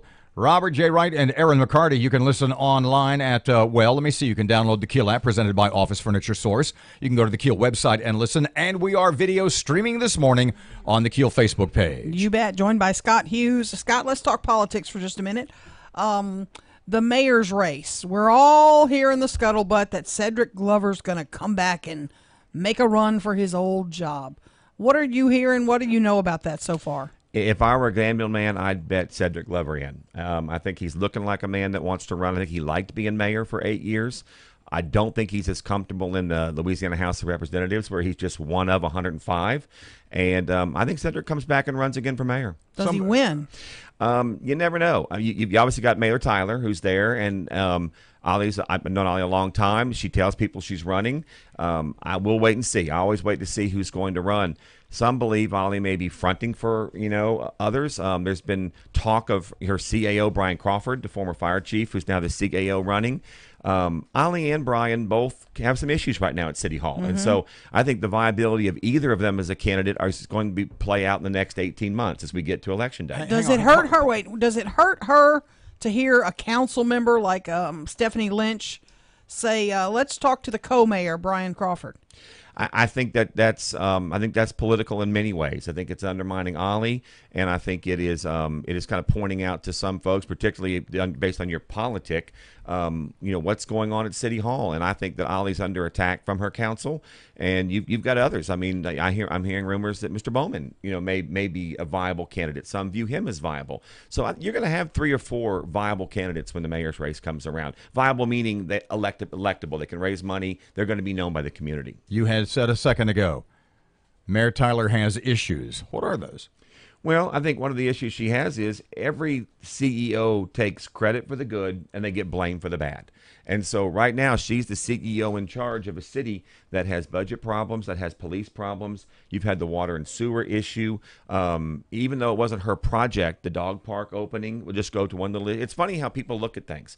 She's not responsible for the dog park, but it's opened under her administration, and you've had issues on the dog park. And so at a certain point, the electorate looks to City Hall and says, are you making my life better or not? And I think that's the question she's going to ask. But when you talk about a mayor's race, when you talk about Glover coming back, having watched Louisiana politics for a long time, I've learned to never say never.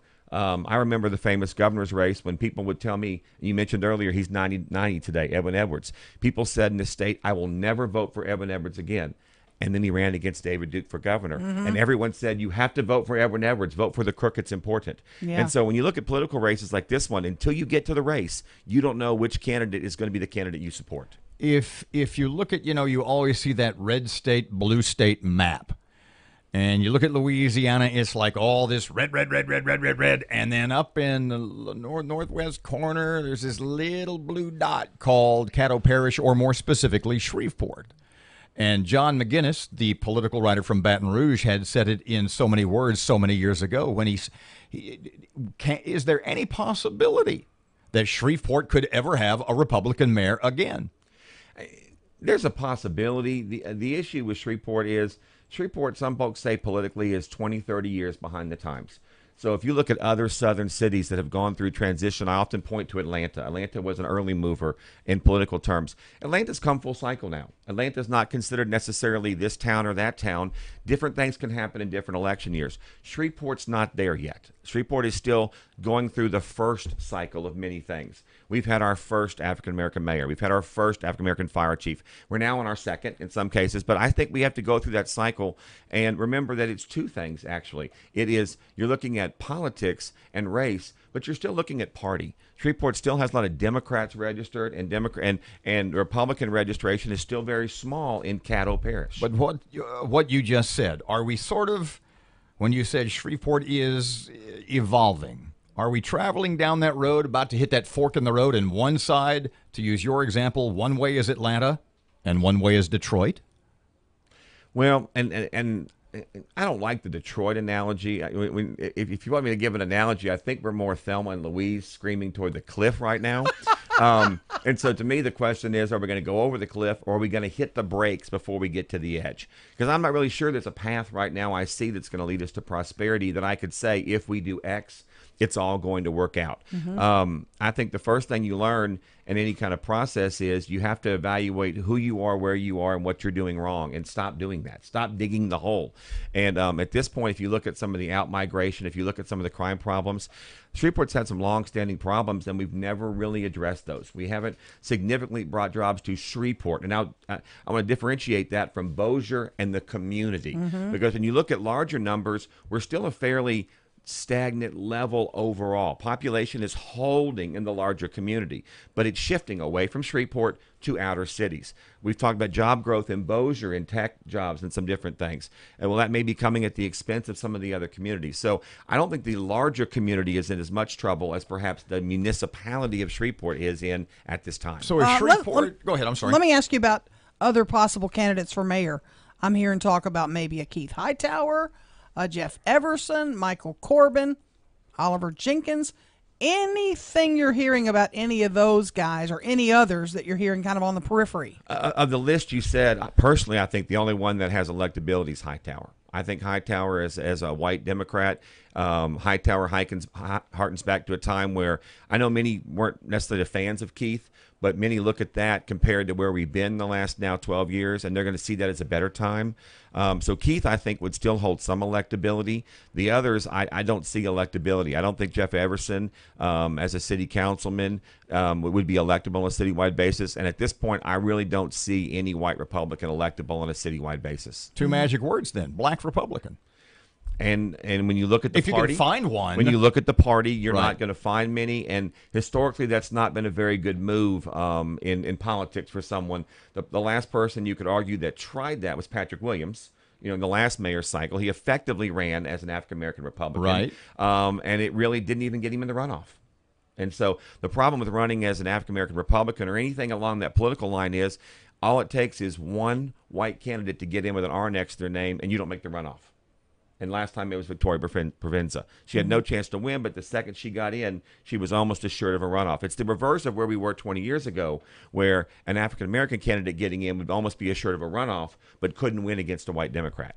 748. It's 101.7 FM, 710 Keel. Traffic and weather just ahead. Your money now, Fletcher Sports. It's all coming up here on Keel.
Starting to see some slow-moving traffic on Texas Street in downtown Shreveport, and we have some traffic delays on Airline Drive just north of Shed Road in Bossier City.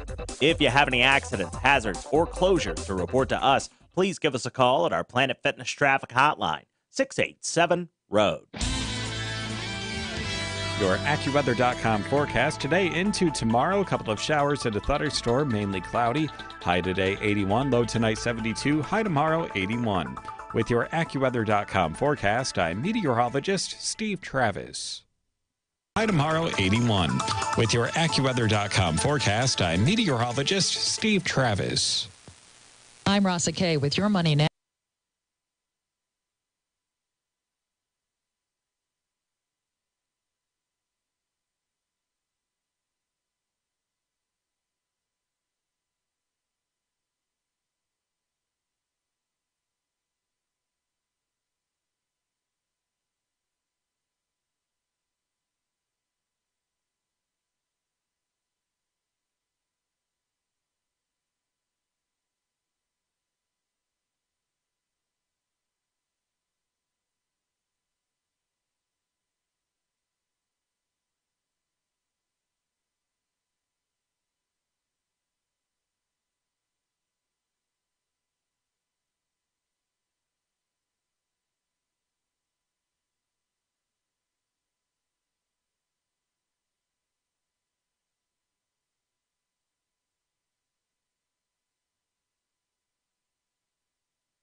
Good morning, 752, 1017 FM, 710 KEEL Sports. Good morning from the sports desk of 1130 The Tiger. This is Tim Fletcher. Alex Bregman ripped a 2-out, 2-run triple in the bottom of the ninth to tie the game, and the former LSU star scored the winning run on Juan Centeno's single in a thrilling 7-6 decision over Toronto. The Astros moved back to 15 games in front of second-place Seattle. The Rangers scored 5 first-inning runs against Minnesota, but they were shut out the rest of the way. Minnesota rallied to a 6-5 win in Minneapolis. Texas jumped on Twin starter Jose Berrios early with Adrian Beltre and Joey Gallo each clobbering a couple of homers. After a 32-minute rain delay, though, the Rangers' bats went silent and Berrios picked up some steam. He lasted 4 more innings before giving way to the bullpen. Meanwhile, the Twins stormed back, riding the big blast from Brian Dozier, Max Kepler, and Eddie Rosario to trigger the rally. Former LSU Tiger and current Atlanta Falcon Jalen Collins has been suspended the first 10 games of the season as his penalty for violating the NFL's performance-enhancing substance policy. He was due to make $928,000 this year. He's going to forfeit over $546,000. He also admitted last year before the draft that he failed multiple drug tests while at LSU. From the sports desk of 1130 The Tiger, this is Tim Fletcher.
Are we seeing that here too? You're seeing a large growth in Hispanic. It is 854, 1017 FM, 710 KEEL. Robert J. Wright and Erin McCarty. Our last few minutes with Scott Hughes, we were talking about people that are leaving Shreveport, moving out. Are we still seeing that happen? You are. We talked, I think, last time I was here about the housing. Overall, the housing market is stable. And we look at the 7 parishes, but it's down in Shreveport. And I think you're seeing people moving out of Shreveport to some of the neighboring areas. But overall, you're still seeing a slow matriculation out. And one thing that's tricky about numbers is it's not like Shreveport's going to fall from 200,000-ish to 150,000. That may happen at some point years down the road. But in demographics, if you are not growing at all, you're dying. Because people should be placing, most places in the country have a 4 to 5% growth rate over several years anyway because of the birth rate. And so what you see in a town like Shreveport as we age is you're seeing less and less women of childbearing age. Those children that get born then move out of the community once they hit 18, 19, they don't come back. And so you age. And communities like Bossier are getting, are staying younger or getting younger school-age kids. Look at the schools Bossier's having to build. Look at Caddo, we're talking about merging Closing schools, them, yeah. Fair Park and BT together. What else should we close and merge? In Bossier, we could build 3 more today. That's the difference of communities. Long term, that's not a good trend when you're the school district or the city that's looking at not having the growth. I said something a couple of years ago now, and it has come back to me from so many different people. And so I'll ask you in the last, say, 30 to 45 seconds, is there really anything wrong with Shreveport's economy that a 15 to 20,000 4-year university couldn't fix? The only issue, if we got the 4-year university, will people come here? And that's one of the issues. We have a university, but we don't see a lot of students saying, I'm going to go to Shreveport. If we had a 15, 20,000 person university, we would not be in the condition that we're in today. And you could argue over the course of Louisiana history, we not only overbuilt universities in the state, we put them in the wrong places. And so we have a 15,000 person university down the road in Ruston, and the Ruston economy will only get so big. We Mhm. have a 15,000 person university in Natchitoches. It will only get so big. And so that decision generations ago is coming back to haunt Shreveport. Mr. Scott Hughes, thank you. Got to run right now. 1017 FM, 710 Keel, 757. Here's Hannity. Here's the Sean Hannity Morning Minute. The documents that the ACLJ got from the Department of Justice include several emails to the FBI that they said didn't exist, and the DOJ among officials concerning the meeting on the tarmac. And one with the subject line flag was correspondence between FBI officials and DOJ officials concerning, quote, flagging a story about a casual, unscheduled meeting between former President Bill Clinton and the Attorney General. And the DOJ official instructs the FBI person, let me know if you get any questions about this, and, quote, provides our talking points, DOJ talking points, on this. Now, why would the DOJ have talking points? That's what political operations do. Check out the Sean Hannity radio show later today, right here. There is a common assumption about identity theft. A lot of people just believe it's credit card fraud, but credit card fraud is not the only form of identity theft. If you're protecting your identity by monitoring just your credit and your checking and bank statements, well, you could be missing some forms of identity theft. Now, good thing there's LifeLock.com, because they use proprietary technology to detect and alert you to a wide range of identity threats. Now, if you have a problem, one of their U.S.-based identity restoration specialists will work to fix it for you. And by the way, they can't monitor all identity theft or every transaction, but they are by far the best. And if you act now, you'll get added protection of Norton Security for free for the first year when you bundle Norton and LifeLock memberships. And for a limited time, you'll also get a 15% discount off the first year of your LifeLock.com membership. Just call 1-800-LifeLock or go to LifeLock.com, promo code Hannity15. That's Hannity15 in the promo code for LifeLock.com for 15% off. Terms apply. Greenwood Road near Hearn Avenue is dealing with some slow-moving traffic right now, and we're looking at some traffic delays on East Texas Street near Hamilton Road in Bossier City. If you have any accidents, hazards, or closures to report to us, please give us a call at our Planet Fitness traffic hotline. That's 687-ROAD. Here's your KeelAccuWeather.com forecast. Increasing clouds, a chance of rain today. High today in the middle 80s. Breaking news and trending talk. This is 1017 FM and 710 Keel. KEEL, Shreveport.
Good morning. It's 8:04, 1017 FM, 710 Keel. Let's see. Erin and local news just a couple of seconds away. Tornadoes in Oklahoma. We'll talk more about that.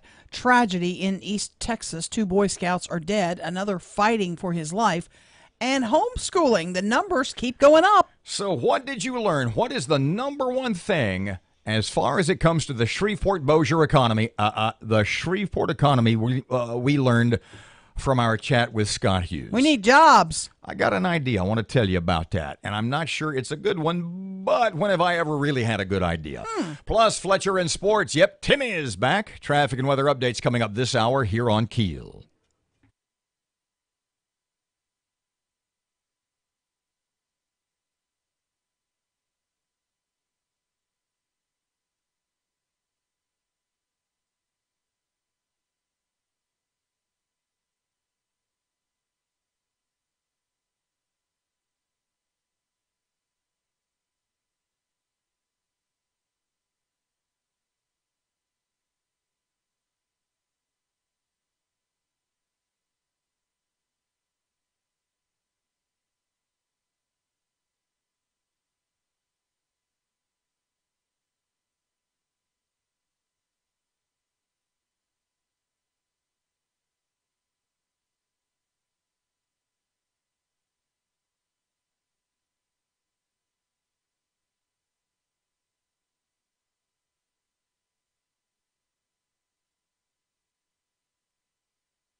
It is 9 past 8 o'clock, 1017 FM, 710 KEEL. Don't forget the KEEL app, free download.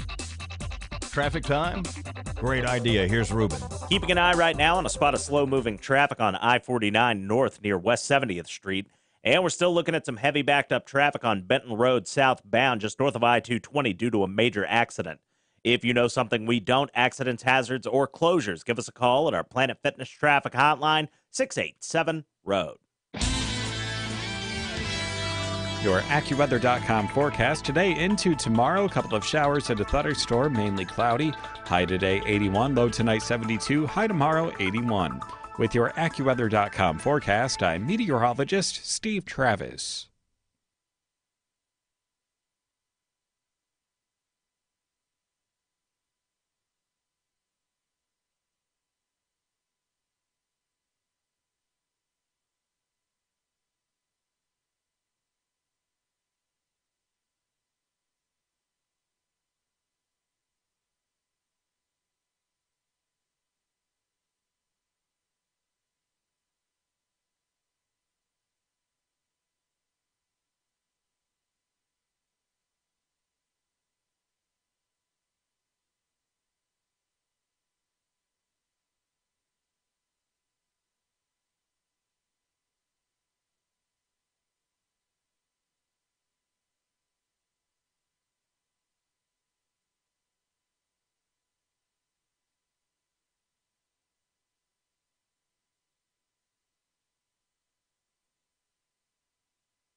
.1017 FM, 710 KEEL. Robert J. Wright, Erin McCarty, 12 past 8 o'clock. Okay, I got a little project. Well, let me ask you first what I asked you during news.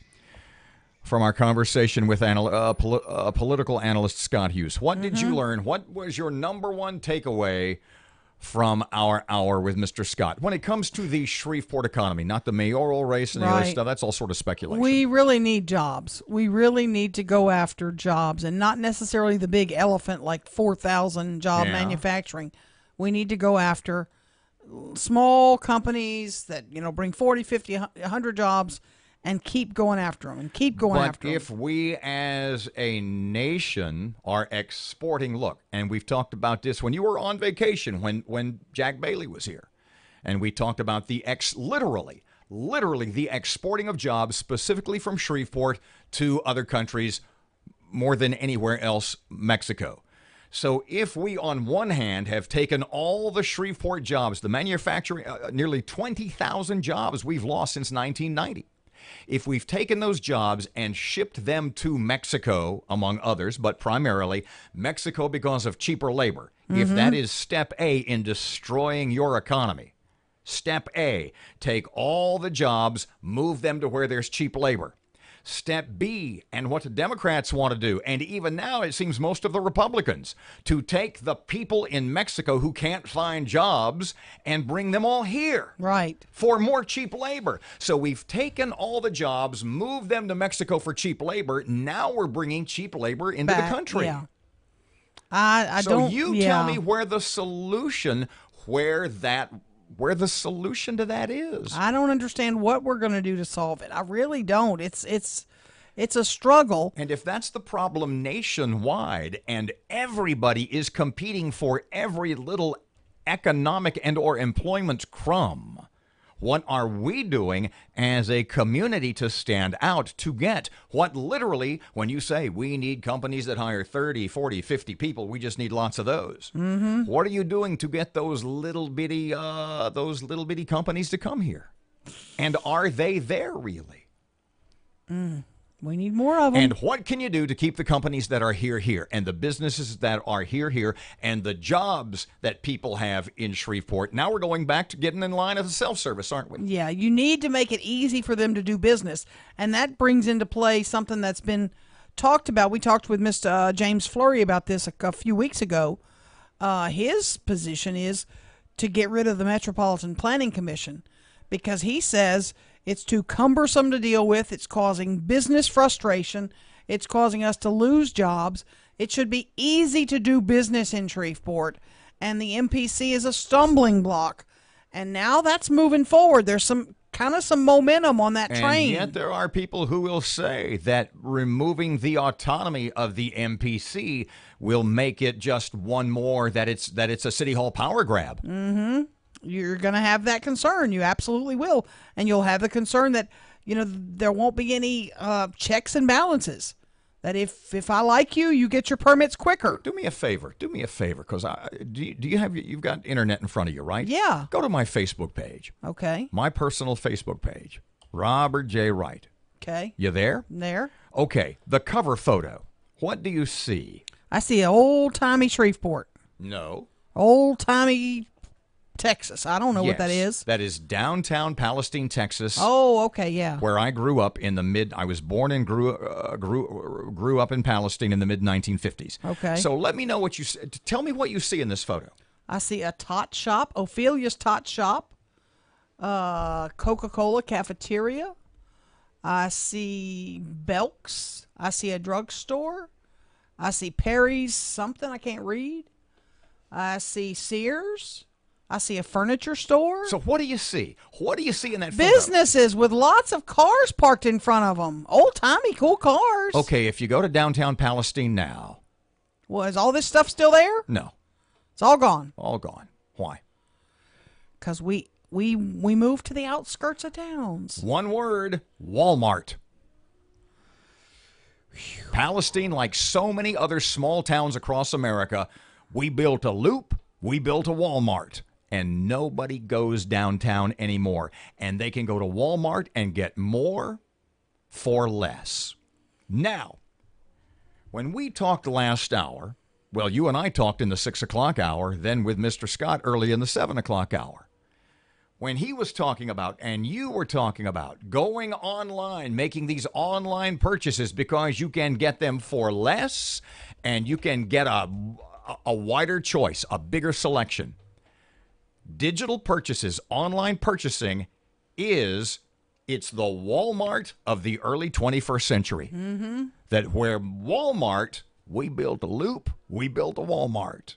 As a result, we killed downtown. Yeah, but we get more stuff for less. But was it worth killing your downtown and costing you all those jobs and the economic prosperity of so many people? Mm-hmm. Now the same thing is happening, only it's with online purchasing. It's, like I said a second ago, online purchasing has become, we built a loop, it's called the internet. We built a Walmart, well, not exactly, but you can go online and you can get stuff, like you said, from Amazon, a virtually endless selection of items delivered to your home in 2 days. But at what cost? Mm-hmm. I mean, in the long run, is it worth it? So when I was talking about when you go to Kroger and you see the self-checkout and you see all the rows of real checkout people, how much is that person's job worth to you? Is it worth it to us as a community to stand in line for 5 more minutes? Because I tell you again, if Kroger looks at those numbers and they say, wait a second, we had 1,000 customers yesterday. Mm-hmm. 997 went through real checkout. 3 went through self-checkout. Because it's easier. It's easier. I don't have to. You're right. I get it done exactly like I want it done. It was easier. The lines are quicker. It was easier to go to Walmart. It's easier to go online and buy stuff. My question to you once again is, what's the long-term damage, and in many municipalities' cases, the long-term devastation? Downtown Palestine is a ghost town. Look around here right now. Mm-hmm. Is it worth... What? So I should go through a line where they're rude, they're slow, they don't treat me well to save their job? I don't think so. 19 past 8 o'clock, 1017 FM, 710 KEEL. It is time for traffic. Ruben is rapid. This is a real person. It is not a machine. It is not AI. It is not a robot. It is Ruben. Looking right now at some slow-moving traffic on I-20 westbound near Spring and Market. And we're still dealing with some heavy backed-up traffic on Benton Road north of I-220 in Bossier City due to a major accident. If you have anything to report to us, please give us a call at our Planet Fitness traffic hotline. That's 687-ROAD. your AccuWeather.com forecast. Today into tomorrow, a couple of showers and a thunderstorm, mainly cloudy. High today 81, low tonight 72, high tomorrow 81. With your AccuWeather.com forecast, I'm meteorologist Steve Travis. Topps Western World.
21 past 8 o'clock, time for sports. Here's Fletch on KEEL. Good morning from the sports desk of 11:30 The Tiger. This is Tim Fletcher. Alex Bregman ripped a two-out, two-run triple in the bottom of the ninth to tie the game, and the former LSU star scored the winning run on Juan Centeno's single in a thrilling 7-6 decision over Toronto. The Astros moved back to 15 games in front of second-place Seattle. The Rangers scored 5 first-inning runs against Minnesota, but they were shut out the rest of the way. Minnesota rallied to a 6-5 win in Minneapolis. Texas jumped on Twin starter Jose Berrios early with Adrian Beltre and Joey Gallo each clobbering a couple of homers. After a 32-minute rain delay, though, the Rangers' bats went silent and Berrios picked up some steam. He lasted 4 more innings before giving way to the bullpen. Meanwhile, the Twins stormed back, riding the big blast from Brian Dozier, Max Kepler, and Eddie Rosario to trigger the rally. Former LSU Tiger and current Atlanta Falcon Jalen Collins has been suspended the first 10 games of the season as his penalty for violating the NFL's performance-enhancing substance policy.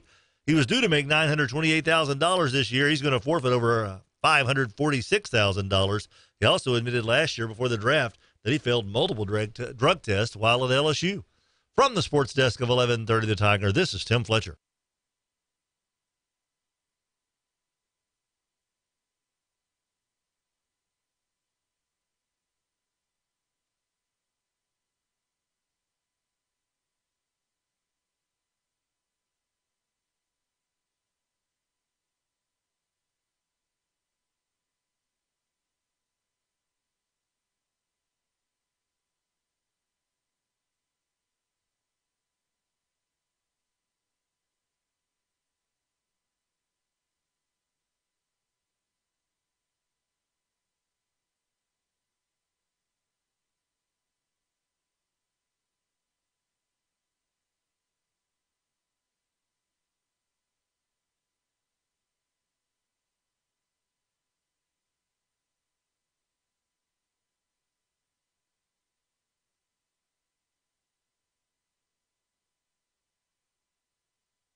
Twenty-four past 8, Robert and Erin, 1017 FM, 710 KEEL. The KEEL app, a free download presented by Office Furniture Source.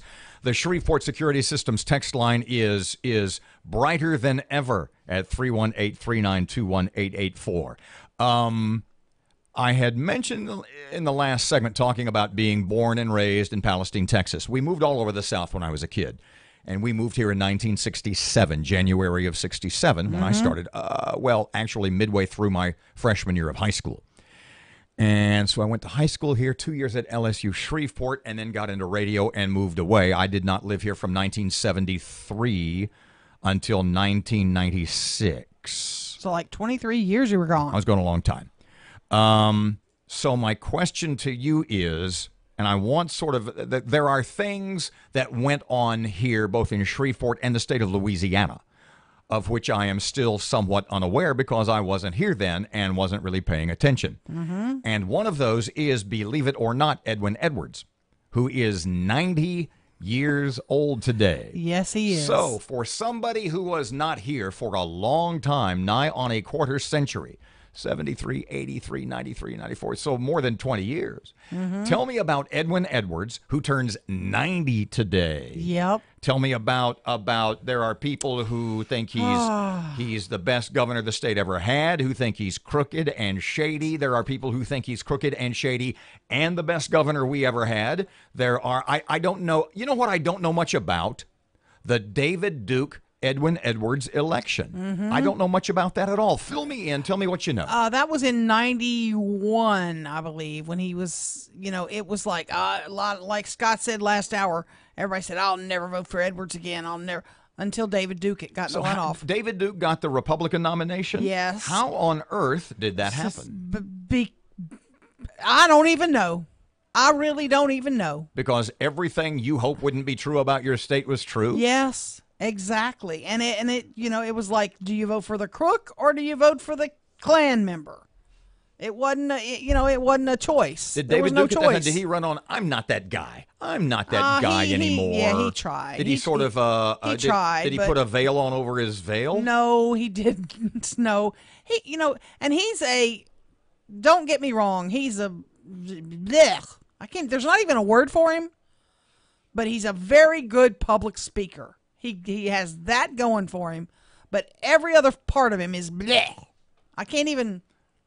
So back to Edwards. I can't say Edwards the word. Won that Edwards election. was governor from 72 to 80. Then he won again. So all these 84. people that said they'd never vote for Edwards again until he ran against a Klan guy. Mm-hmm. Explain to me why all these people said they'd never vote for Edwards again. Was it a spotty administration? Was it fraught with? Was it a controversial? There was a lot of. You had the John Volz indictments, and you had lots of scandals in state government.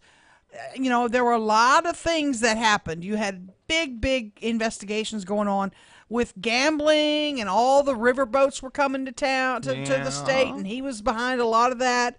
And then he made his run for his fourth term as governor. Well, how did he end up in jail? Well, that was all part of the gambling mess that he got involved in. Influence peddling? Would that be the best way? Yeah, that was one of the charges that he was involved in. And he so, spent, I think, 10 years locked up in the pen. So now he turns 90 years old today. Yep. He has a 4-year-old son. Yep. His wife is markedly younger. Yes. So basically, what's the gentleman's rule of thumb? Half your age plus 7. So 45, 52. So basically, according to the Erin rule, he shouldn't be in a relationship with anyone who is younger than 52. Yeah, I think she's older than that. She's younger than that, I believe. Yeah. He has to. He has a 4-year-old. So let me see. He was 86 when his child was born, 96, 06. He'll be 104 when his son graduates high school. Yep. And I'm disappointed I wasn't invited to the party. They're having a big party this weekend in Baton Rouge, and I didn't get an invite. Maybe I need to go get my mail. Let me sum up this way. He'll be 104 when his son graduates high school. Who'd vote against that? 29 past 8 o'clock, 101.7 FM, 710 Keel. Traffic time. Here is Ruben. Keeping an eye right now on a spot of slow-moving traffic on I-49 north near West 70th Street.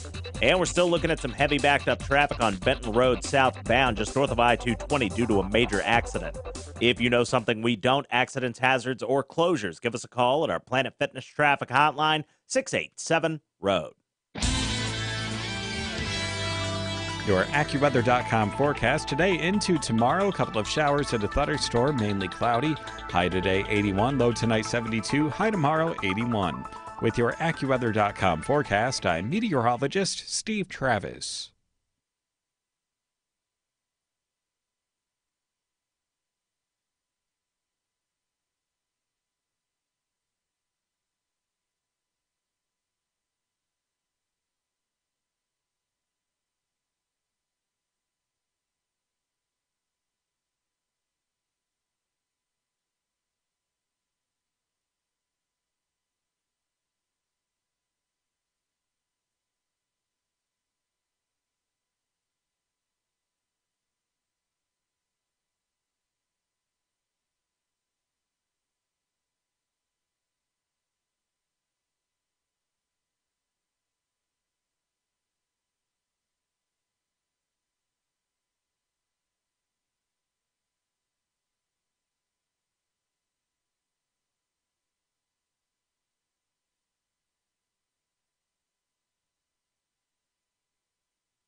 of information. KEEL News now. The National Weather Service confirming an EF2 tornado touched down in Tulsa early Sunday. The tornado blew through a crowded shopping center, sending more than 24 people to the hospital. Right now, just looking at it from what we saw, we got really extensive damage. Officer Demita Kennard with Tulsa PD. The storm damaged buildings, trees, and power lines and knocked out power to thousands. 2 Boy Scouts are dead following a weekend boating accident. Matt Parker has that. 2 Hallsville Boy Scouts, ages 16 and 18, are dead after their sailboat hit a power line Saturday afternoon. A third victim, age 11, was also injured during the incident and remains in critical condition. The accident happened as the boys were sailing their boat on Alley Creek in Marion County, Texas. An investigation into the accident is ongoing. From 101.7 FM and 710 KEEL, I'm Matt Parker. Councilman Willie Bradford thinks the death of a 7-year-old boy could have been avoided if the city installed grates on drainage ditches.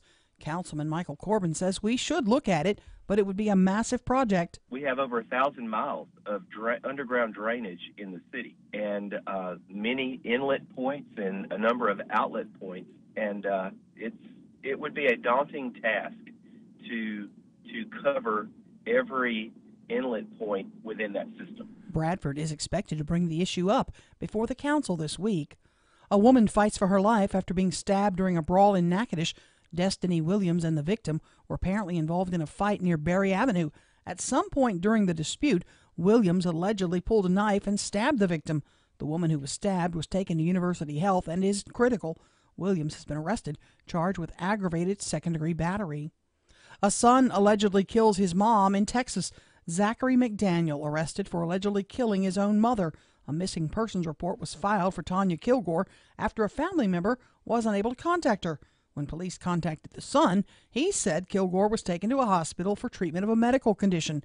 However, after a short investigation, her body was found in an abandoned trailer. According to the Marion County Sheriff's Office, McDaniel and his mother had a fight after McDaniel wanted to move his girlfriend into the house he and his mother shared. Following a recent surge in violence, Baton Rouge PD rolling out a new initiative to keep violent crime out of the city. The department has put together several teams of veterans to actively patrol the streets and contact residents about potential crime taking place. The department hopes the active approach will cut down on shootings and drug-related crimes. More students are homeschooled in our state. The Department of Education says 26,000 students are homeschooled, while 4,000 more are enrolled in online charter schools. Superintendent for University View Academy, Lonnie Lucy, says if the student has a dedicated parent or learning coach, the schooling can be just as good online as it is in the classroom. He says they even help with socializing by organizing field trips, clubs, and even a prom. So I think some of the socialization we're able to do is actually more controlled and better for families that want to control the socialization of the children. Now, teachers in Louisiana will face new challenges in the classroom this year. For the first time in 4 years, teachers will have their annual job reviews linked to how students fare on key tests. The practice was put on hold because the testing was new and officials didn't know how students would perform. Now that testing has become a regular part of the classroom, student performance will directly impact teachers and how they're rated. A man in New Jersey got a little too excited while watching the Emoji Movie. In fact, the 43-year-old man is accused of performing a lewd act on himself at a theater. The man was escorted out of the building and later arrested. Partly cloudy, a shower possible today, high near 81, right now 77. I'm Erin McCarty on 101.7 FM and 710 KEEL.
It is 6:36. Robert J. Wright and Erin McCarty, 1017 FM, 710 Keel.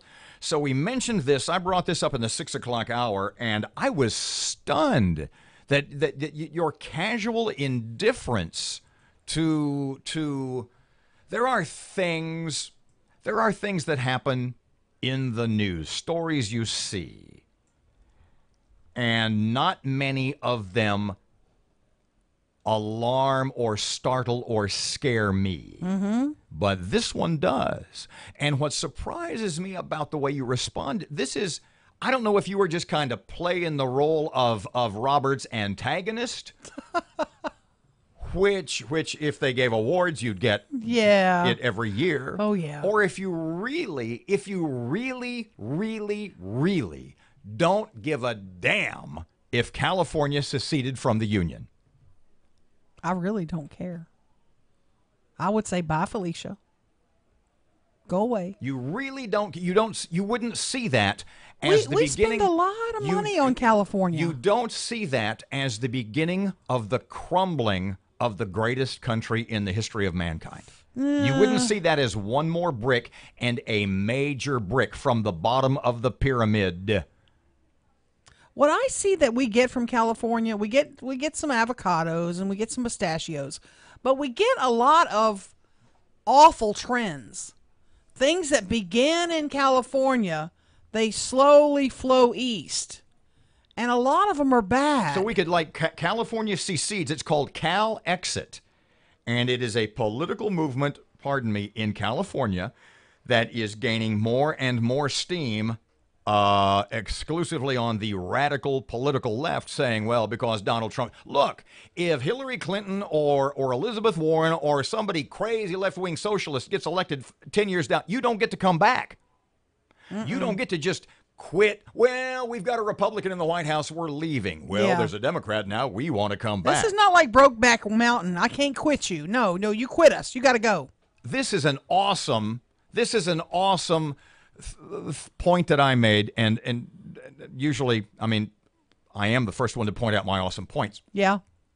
And the only upside to California's leaving I can think of is that it would virtually guarantee Donald Trump's reelection. Yeah. It was like he got, 80% of the people, not in New York State, but in New York City. Hillary Clinton did, And I think the Democrat, that 75% in California. And the whole illegitimate, he's not my president, is to a great degree based on the fact that Hillary Clinton won the popular vote and not the Electoral College. Well, if you take the California votes, if you take California away from Clinton and the Democrats, it's not even close anymore. If California leaves the Union, the upside to that is you're virtually guaranteeing a Republican in the White House and for a very, very long time. 839 1017 FM 710 Keel. What say we do traffic? What say we see if Ruben is ready? Keeping an eye on some slow-moving traffic on Lakeshore Drive near Hearn Avenue, and we're still dealing with that heavy backed-up traffic on Benton Road just north of I-220 in Bossier City due to a major accident. If you know something we don't, accidents, hazards, or closures, give us a call at our Planet Fitness Traffic Hotline, 687-ROAD. Your AccuWeather.com forecast today into tomorrow. A couple of showers and a thunderstorm, mainly cloudy. High today 81, low tonight 72, high tomorrow 81. With your AccuWeather.com forecast, I'm meteorologist Steve Travis.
Excuse me just a second. When he says stand by idiots, does he mean us? I think he's talking about us, yeah. Or is he just referring to me in my occasional split personality? 1017 FM, 710 KEEL, Robert J. Wright and Erin McCarty online at keelnews.com. And you can download the KEEL app from Office Furniture Source. It's absolutely free and sounds great, as does the improvements we've made on the FM. Kudos to the engineering staff in the last week. I think literally they put it on a new tower. They put the FM, what's it called? The beacon, the repeater, the whatever it's called. I don't know. I think they connected the flibbity-wobbity to the fobbity jobba. Oh, man, you got to go to school for that. Yeah. And you can download the KEEL app, or you can watch us on video on the KEEL Facebook page. I did a couple of jokes off the air in the last 5 or 10 minutes I think bear worth repeating. The first one was you were talking about Edwin Edwards and how he's 90 years old today and has a 4-year-old son, and you had explained he had had a vasectomy, then had it reversed, and then had his sperm frozen. Yeah, he and did. I said I had my sperm frozen. I just forgot you have to take it out first. Wow. Dun-dun-dun. Wow. And the other one was, and you hear me talk about this all the time, and you say that you fall victim to this also. And it happens in people after the age of usually 50 or 55. And it's called, and I talked to Dr. Pat about this one day, and he said he was starting to do it, and he was freaked out by it. And I said, no, it's not. You're not. You're not on the verge of going notebook on me here. Cuckoo, yeah. No. It's not dementia. It's called memory blocking. Okay. And it happens in people as they age. And what happens is, like you have something in your head, a word that you know, but what first pops into your head is a similar and or same-sounding word. Right. And you block it out and can't think of it. And here's an example. This weekend, I wanted to say autistic, but I couldn't think of the word, i.e., people suspect that child's autistic behavior was caused by vaccination. Yes. But I couldn't think of the word autistic. So what'd you come up with instead? All I could think of was altruistic and acoustic. Oh, man, or holistic. And I couldn't think of autistic. All I could so I was, well, let me see. The vaccinations caused his altruism. No.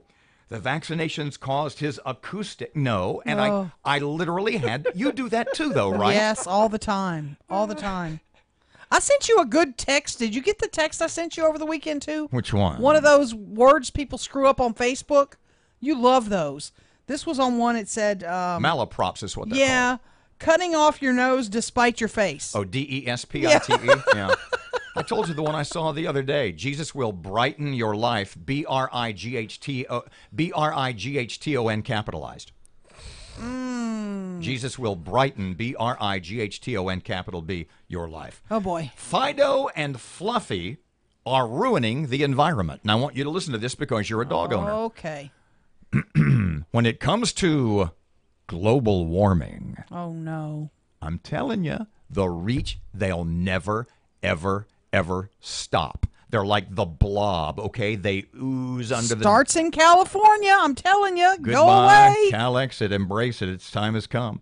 When it comes to global warming, Fido and Fluffy are part of the problem, so says a new study by UCLA. Yeah, UCLA. What's that stand for? You tell me. Oh, you were hoping I'd come up with something. Yeah. Well, remember, and we talked about in Australia specifically, the methane taxes. Remember? And they would tax, and it has been suggested by a lot of lefties, Democrats, environmental crazy people in this country, that cattle farmers should be taxed per head of cattle because of the methane, i.e., pardon me, cow farts, because that contains CO2 and is destroying the environment. Now dogs? Most cat or dog lovers would say they can't imagine living in a world without pets, but as the threat of global warming increases, good Lord, environmentally conscious pet lovers may need to make some tough choices. The thing there is, when those tough choices have to be made, it's not the pet owners who want to make them. It's the people who want government to be bigger and control every little aspect of your life, including, well, your dog's 5. It's time to put it to sleep. Right. He's got to go. Most cat or dog owners, let me move ahead. Pet ownership in the United States creates about 64 million tons. This is according to the UCLA study. Pet ownership in the USA creates about 64 million tons of carbon dioxide a year. That's the equivalent, says the study, of driving 13.6 million cars for 12 months. The problem lies with the diets of kitties and pooches. You see, says the study, what goes in must come out. Yeah. In terms of waste, i.e. CO2 production, feeding pets also leads to approximately 5.1 million tons of animal methane and feces every year, roughly the equivalent of the total trash production of the state of Massachusetts. Oh, my gosh. So what are they telling you? Can't keep dogs anymore. Well, Gotta put them down. Now, is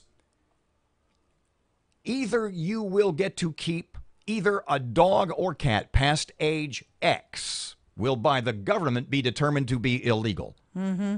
Or you will be taxed to have your dog or... Wait a second. Australia did methane taxes to protect their country and the world against global warming. They taxed cattle owners per head of cattle. Once again, I point out that has been a puppy poop penalty. Seriously? Alliteratively put, yes. Wow. That was from what university? UCLA. You can leave America? Given the significant environmental impact, the contributions of our omnivorous and carnivorous pets deserve special attention. This is quoting from the study.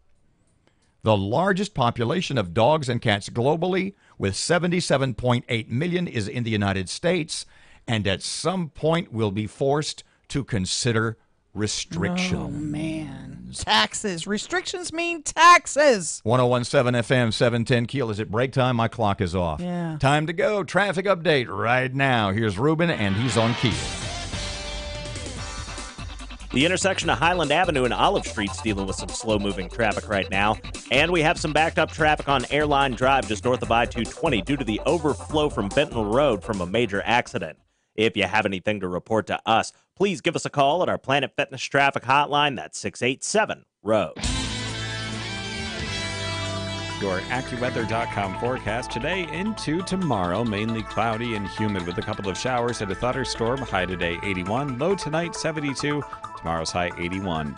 With your AccuWeather.com forecast, I'm Steve Travis. 1017 FM and 710 Keel. And thanks to Jack Spring Electric, we have the new Shockbuster button. If Erin says something crazy, I'd kiss a stranger for a ribeye. real zapper. It's our 7-second delay, just in case. It's the Jack Spring Electric Shockbuster button on 1017 FM and 710 Keel. In case. It's the Jack Spring Electric Shockbuster button on 1017 FM and 710 Keel. I'm Rasa Kay with Your Money Now. Stocks are higher with the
It's 8:52, 101.7 FM, 710 KEEL Sports. Good morning from the sports desk of 11:30 The Tiger. This is Tim Fletcher. Alex Bregman ripped a 2-out, 2-run triple in the bottom of the ninth to tie the game, and the former LSU star scored the winning run on Juan Centeno's single in a thrilling 7-6 decision over Toronto. The Astros moved back to 15 games in front of second-place Seattle. The Rangers scored 5 first-inning runs against Minnesota, but they were shut out the rest of the way. Minnesota rallied to a 6-5 win in Minneapolis. Texas jumped on Twin starter Jose Berrios early with Adrian Beltre and Joey Gallo each clobbering a couple of homers. After a 32-minute rain delay, though, the Rangers' bats went silent and Berrios picked up some steam. He lasted 4 more innings before giving way to the bullpen. Meanwhile, the Twins stormed back, riding the big blast from Brian Dozier, Max Kepler, and Eddie Rosario to trigger the rally. Former LSU Tiger and current Atlanta Falcon Jalen Collins has been suspended the first 10 games of the season as his penalty for violating the NFL's performance-enhancing substance policy. He was due to make $928,000 this year. He's going to forfeit over $546,000. He also admitted last year before the draft that he failed multiple drug tests while at LSU. From the sports desk of 11:30 The Tiger, this is Tim Fletcher.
Put the camera on Erin right now. Without fail, put the camera on Erin. I was way ahead of you, pal. 101.7 FM, 710 KEEL, Robert J. Wright and Erin McCarty. Me, 8 seconds on a bull. My dream job. I'll be our nightmare. Looking for 8 when they pull that gate. You know, I told somebody this weekend, off the top of your head, not what's your favorite, although this song is probably one of my 2 or 3 favorite songs of all time. When James Burton, and we need to talk about this more tomorrow, too. When James Burton was here last Friday. Uber cool. All this weekend, anybody wanted to talk to me about, it was Thursday, actually, sorry. All anybody wanted to talk to me about was James Burton stories. Yes. And they said, you should have James in at least once a month just to tell stories. Yeah. But there were some we couldn't tell on the air. But. Which were cool. When I asked him about, I said, because he played on the original Traveling Man with Rick Nelson. And I said, isn't that just construction-wise, just almost the perfect pop song? And he said, absolutely, and it is. There's another song, and I said this to somebody this weekend. When I say pop song, I mean country songs, too, that are played on the radio. Amarillo by Morning by George Strait. Oh, yeah. Now, the original is Terry Stafford. Meh. But when you put that fiddle at the beginning, Amarillo by Morning by George Strait may be as perfect a song as you ever get. I'll be looking for 8 when they pull that gate, and I hope that judge ain't blind. That's genius. I mean, you don't get lyrically better than that for a pop song. Right. Maybe Jimmy Buffett, Margaritaville. What is it? It's a Real Beauty, a Mexican Cutie. Yeah. How it got here, I haven't a clue. Haven't a clue. That's great. Well, and then you sort of extrapolate Jimmy Buffett and realize that the guy literally has turned a single word. Look at me.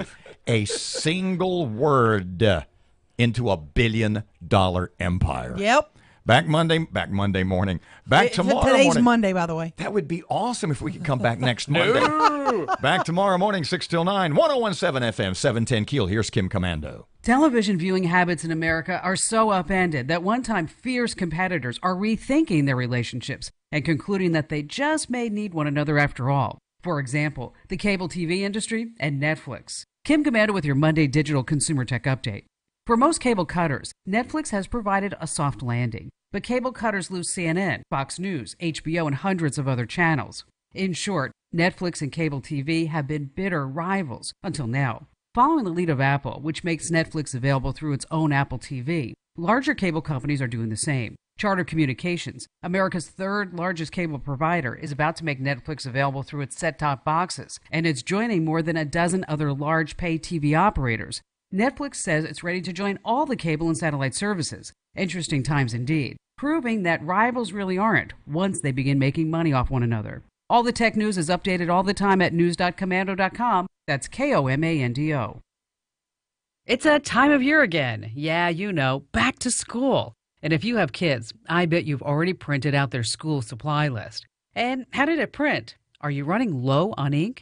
Well, instead of buying another ink cartridge, add the Epson EcoTank 4550 wireless all-in-one printer to your school supply list. This awesome printer has a huge refillable ink tank, and that means cartridge-free printing. This printer comes with enough ink right in the box to print up to 2 years, or get this, 8,500 pages without having to buy new ink. Think of how many school projects and supply lists you can print. We use the Epson EcoTank here at my show. Seriously, the ink tank is so huge that we haven't even had to refill it yet. Could you imagine that? You really need to check out the Epson EcoTank 4550. Learn more right now by going to epson.com/ecotank. That's epson.com/ecotank.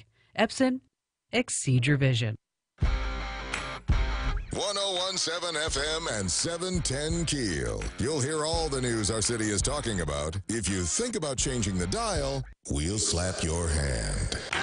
Breaking news and trending talk. 101.7 FM and 710 KEEL. KEELnews.com. Keeping an eye on some slow-moving traffic on Lakeshore Drive near Hearn Avenue. And we're still dealing with that heavy backed-up traffic on Benton Road just north of I-220 in Bossier City due to a major accident. If you know something we don't, accidents, hazards, or closures, give us a call at our Planet Fitness Traffic Hotline, 687-ROAD. Your AccuWeather.com forecast today into tomorrow. Mainly cloudy and humid with a couple of showers and a thunderstorm. High today 81, low tonight 72, tomorrow's high 81. With your AccuWeather.com forecast, I'm Steve Travis. Breaking news and trending talk. This is 101.7 FM and 710 KEEL. KEEL, Shreveport.